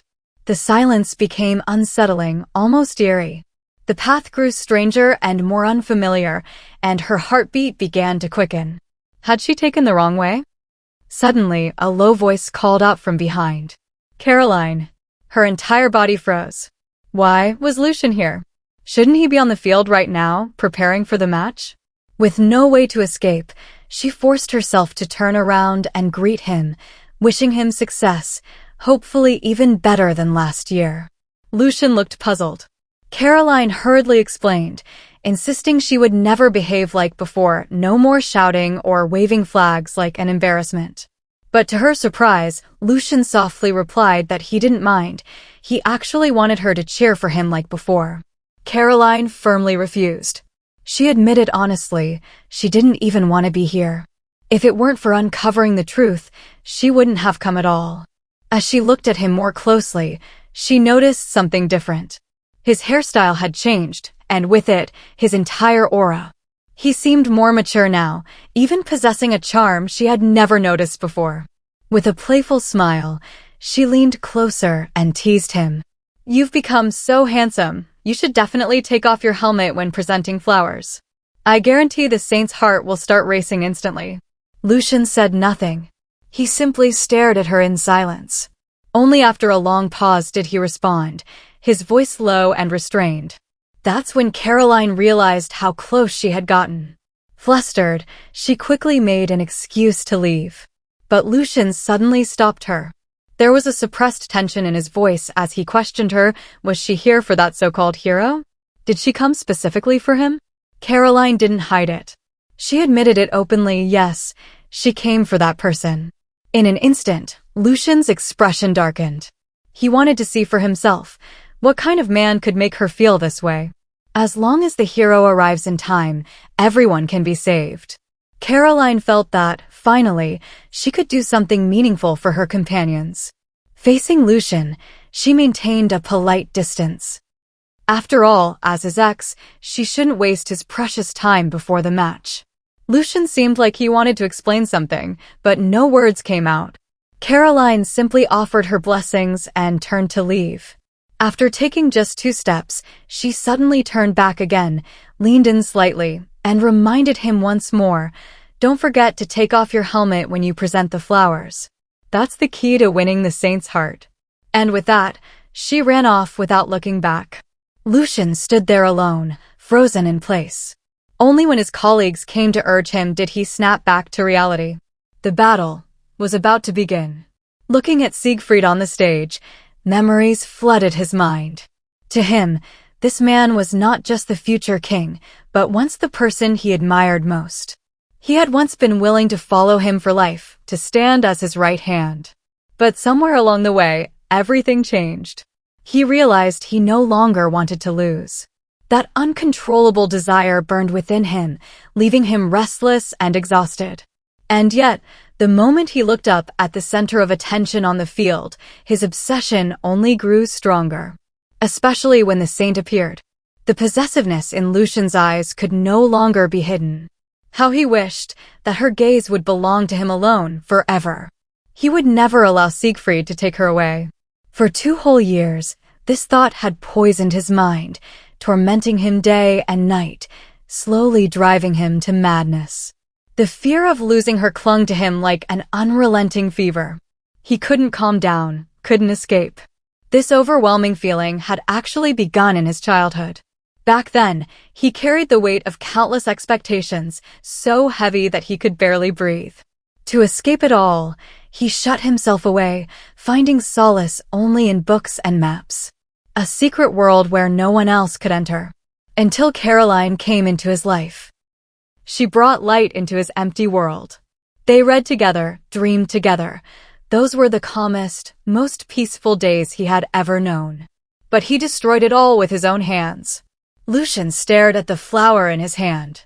Last year, he had only tried to impress the saint, trying his best to stand out.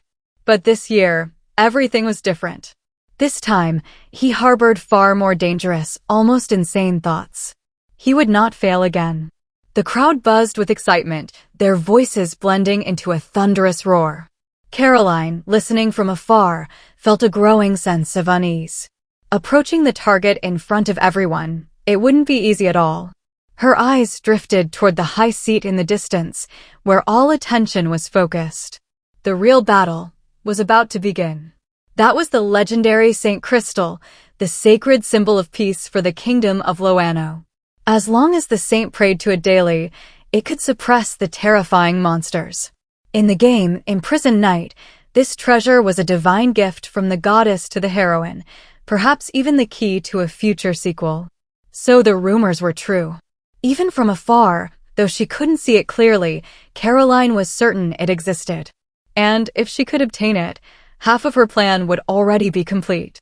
Watching the radiant saint surrounded by admiration, a question surfaced in her mind.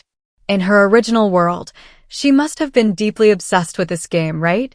Otherwise, how could she play her role so perfectly, making every male lead completely devoted to her, as if she wanted to claim them all? And yet, strangely, there was no reverse harem ending. If only one could be chosen in the end, then why take such risks? Why toy with everyone's emotions? She had clearly married Siegfried, yet refused to let go of the others. If she had chosen no one, she could have returned to her original world, right? So what made her stay? What made her willing to manipulate every heart at such a cost? Before Caroline could find an answer, a sudden commotion erupted. The highlight of the day had finally arrived. Siegfried versus Lucien. A clash worthy of a grand finale, yet it was happening in the very first round. Wait, if Lucien loses now, then he won't even have a chance to personally offer that flower to the saint this year. You must win, Lucien. Caroline silently prayed. After all, everything now had already deviated from the original script. The cheers roared like a storm. Truly worthy of the #1 male protagonist, his presence alone captivated everyone. But now he had chosen to let go. He had lost the one person who once supported him unconditionally. This was the true test of his strength. Could he still remain invincible? Just as the arena reached its peak excitement, Lucien suddenly stopped. Through the heavy helmet, his gaze locked onto Caroline. The crowd screamed, waiting for him to move, but his thoughts were nowhere near the opponent before him. Caroline's recent behavior was far too strange. Not only was she not jealous, she acted like a complete outsider, desperately trying to bring him and Saint Ella together. Even to an absurd, almost unbelievable extent. It doesn't matter if even more competitors appear in the future. The more she thought about it, the more absurd and illogical everything sounded. What exactly was she hiding beneath that calm facade? Lucien sat tall on his warhorse, yet his mind was a chaotic storm, filled with countless unsolvable mysteries that refused to settle. No, once this duel ends, he will definitely confront her face to face and demand the truth. But before he could even organize his thoughts, the signal flag had already fallen sharply to the ground. The first duel had officially begun. With no choice, Lucien forcefully suppressed every doubt swirling in his heart. Two armored warhorses charged forward like raging storms, crashing into each other with terrifying force. The deafening clash of steel echoed across the entire arena, shaking the very ground beneath them. Caroline, watching from the stands, was completely stunned. A collision of such overwhelming intensity, could Lucien truly endure it? Yet, at this critical moment between life and death, Lucien's focus wavered once again. His gaze instinctively drifted toward Caroline. She saw it clearly. But instead of anger, something unexpected appeared in her eyes. It was as if she had already accepted it. In fact, deep inside, she found herself cheering wildly for him, her heart pounding uncontrollably. Lucien snapped back to reality and locked onto his opponent, Siegfried. Now, the true battle had begun. This was no longer just a duel. Lucien understood this better than anyone. He absolutely could not afford to lose. And across from him, Siegfried stood with the resolve of someone ready to stake his very life. Two overwhelming forces collided head-on at the center of the arena. With an explosive crash, the victor was finally decided. Siegfried fell heavily to the ground, and Lucien remained seated firmly atop his horse, unmoved like an unshakable king. Caroline finally let out the breath she had been holding. Lucien won. She shouted excitedly from the stands, her heart finally settling. This wasn't just a victory in a match, it preserved something far more important: hope. Yet Lucien himself showed no sign of excitement. As he stepped down from his horse, his movements were calm, almost eerily so. He handed over his equipment casually, but his thoughts had already drifted far away. He thought everything would end after the duel. But who could have expected that in the very next second, everything would collapse? A piercing scream tore through the arena, shattering the remaining calm in an instant. That suffocating, oppressive aura. It was a monster. A long-forgotten terror had suddenly appeared among the crowd without any warning. In an instant, the arena turned into a living hell. Lucien didn't even have time to react. Chaos erupted completely. People screamed, pushed, and trampled each other in blind panic. There were simply too many people Lucien couldn't push through it all.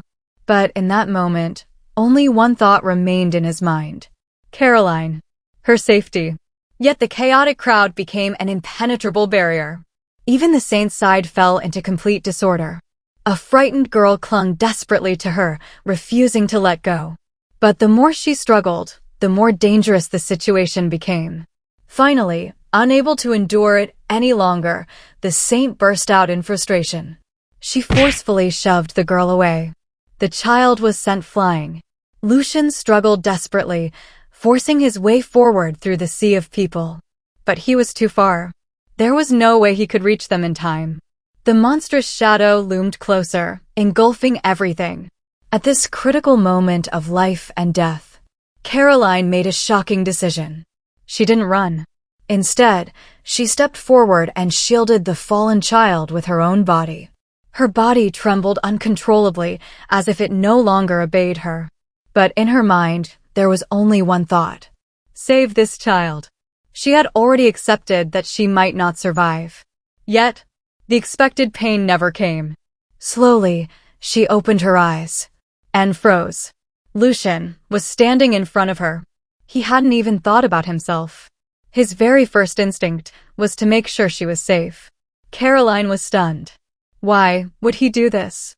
At this moment, Lucien didn't even have a weapon in his hand. He was relying purely on his own body to hold the monster back. With urgency in his voice, he ordered Caroline to take the child and run. There was no room for refusal. Caroline stared at his unwavering back. And suddenly, fragments of the past flashed through her mind. When they were still young, Lucien had once pointed at the knights and declared with shining eyes, "I will become the strongest and keep all danger away." And now, at the edge of life and death, he had truly fulfilled that promise. This was the boy she had loved so deeply, her first love, hidden for so many years. The monster lunged forward, its terrifying jaws wide open. "Lucien!" Caroline screamed desperately. Everyone believed this was the end. But at that very moment, a brilliant, blinding light erupted from Caroline's body. It was so intense that no one could even open their eyes. When the smoke finally cleared, the monstrous beast was gone. In its place sat a small, dazed little bear. The contrast was so absurd it left everyone speechless. Although the crisis had been resolved, the way Lucien looked at Caroline had completely changed. That power just now was far beyond anything an ordinary person could wield. Even Caroline herself was stunned. Could it be that the legend was true? In this world, two saints had appeared at the same time? Lucien was just about to question her. But before he could speak, Caroline collapsed from exhaustion, still clutching the child tightly. Panic flashed across Lucien's face. He caught her in his arms, but she gave no response. Meanwhile, hidden in the shadows, Ella's expression twisted with fury. In her heart, there could only ever be one saint. And that was her. No matter how the situation changed, she would never give up her position so easily. The very next day, this earth-shattering incident had already spread throughout the palace. The king sat high upon his throne, listening to the reports with a grave expression. Meanwhile, the cunning old ministers had already begun stirring unrest. Their words circled subtly around one implication. The monster had come from Ella's crystal. Every hint, every accusation, pointed toward her responsibility. Siegfried couldn't tolerate it any longer. He exploded in anger, directly confronting them, unable to bear their shameless attempts to shift blame. The situation quickly spiraled out of control. Yet the ministers continued pretending to mediate, claiming they only wished to clarify the truth from Saint Ella. But in reality, they had already prepared a scapegoat. Just as the argument reached its peak, Lord Rickon, Bradley's father, entered the palace. The news he brought silenced the entire hall instantly. Outside, panic had caused a stampede. Yet, miraculously, no one had died. Caroline felt a brief moment of relief. But before she could fully process it, Ella began her performance. With tearful eyes, she claimed she had been so worried that she couldn't sleep all night. Caroline watched in silence, a cold irony rising in her chest. Could these men truly not see through her act? She was the one who had narrowly escaped death. Yet here she was dragged out of bed at dawn, still covered in dust and sand, only to be interrogated like a criminal. The minister's questions grew sharper, more aggressive. They demanded an explanation for the monster. And then, in front of everyone, they raised the most shocking question. Why? Had a second saint appeared in this world? Siegfried held Ella protectively in his arms, not saying a single word in Caroline's defense. All the pressure fell entirely on her. A chill ran through Caroline's heart. Something was terribly wrong. And then, Ella spoke again. She spun her story effortlessly, claiming that she had tried to fight the monster, but suddenly lost all her strength. Then her gaze shifted. She said that at that exact moment, she saw Caroline smiling at her, and immediately after, her saintly power began to drain away. It was a blatant lie. Caroline stood there stunned. This woman was framing her without hesitation. Siegfried didn't even question it. He immediately began accusing her. He even suggested that Caroline had used forbidden magic. And worse, that she might have been responsible for summoning the monster. Now, even if she jumped into the Yellow River, she wouldn't be able to clear her name. Ella's tactic was ruthless, outwardly apologizing with tears, but secretly pushing all blame onto Caroline, painting her as jealous and malicious. The hostile gazes surrounding her dragged Caroline back into the memories she wanted to forget the most. That suffocating feeling of being abandoned by everyone. She had endured it once before. She refused to endure it again. No matter how desperate the situation became, she forced herself to stay calm. If she wanted to prevent this misunderstanding from spiraling further, she had to reveal the truth, right here in front of everyone. And at that very moment, Lucien burst into the hall. In his hand was a border report. Ignoring all formalities, he stepped forward and addressed the king directly. This report might be her only chance to clear her name. And its contents were utterly shocking. Before the incident in the capital, identical monsters had already appeared at the border. This meant they weren't summoned out of thin air. Someone had deliberately sent them from the front lines. Lucien revealed that he had already planted informants. Through rapid horse relays, he obtained this information ahead of time. But within this report, there were even more astonishing secrets hidden within that report, secrets so shocking they could overturn everything they believed. Lucien, without the slightest hesitation, directly questioned those senior officials in front of everyone. His sharp gaze swept across them as he demanded, what exactly were they trying to hide? What kind of guilty conscience made them twist the truth like this? Without waiting for an answer, he stepped forward and firmly shielded Caroline behind him, as if drawing a clear line between her and the entire court. His voice rang out with authority, reminding everyone present it was this very girl who had risked her life to save them all. I am really sorry that I didn't upload on Saturday. Guys, I had some internet problems, so I am really sorry. The moment I saw a comment on my YouTube post saying that they waited whole Saturday for my video, I decided to somehow upload the video on Sunday on the spot. So guys, the next part of this manhwa is here. Please give this a lot of love. Next video will come on time. That is on Wednesday. So guys, please wait for the new manhwa that I will upload. Please like and subscribe so that you don't miss any video. Bye!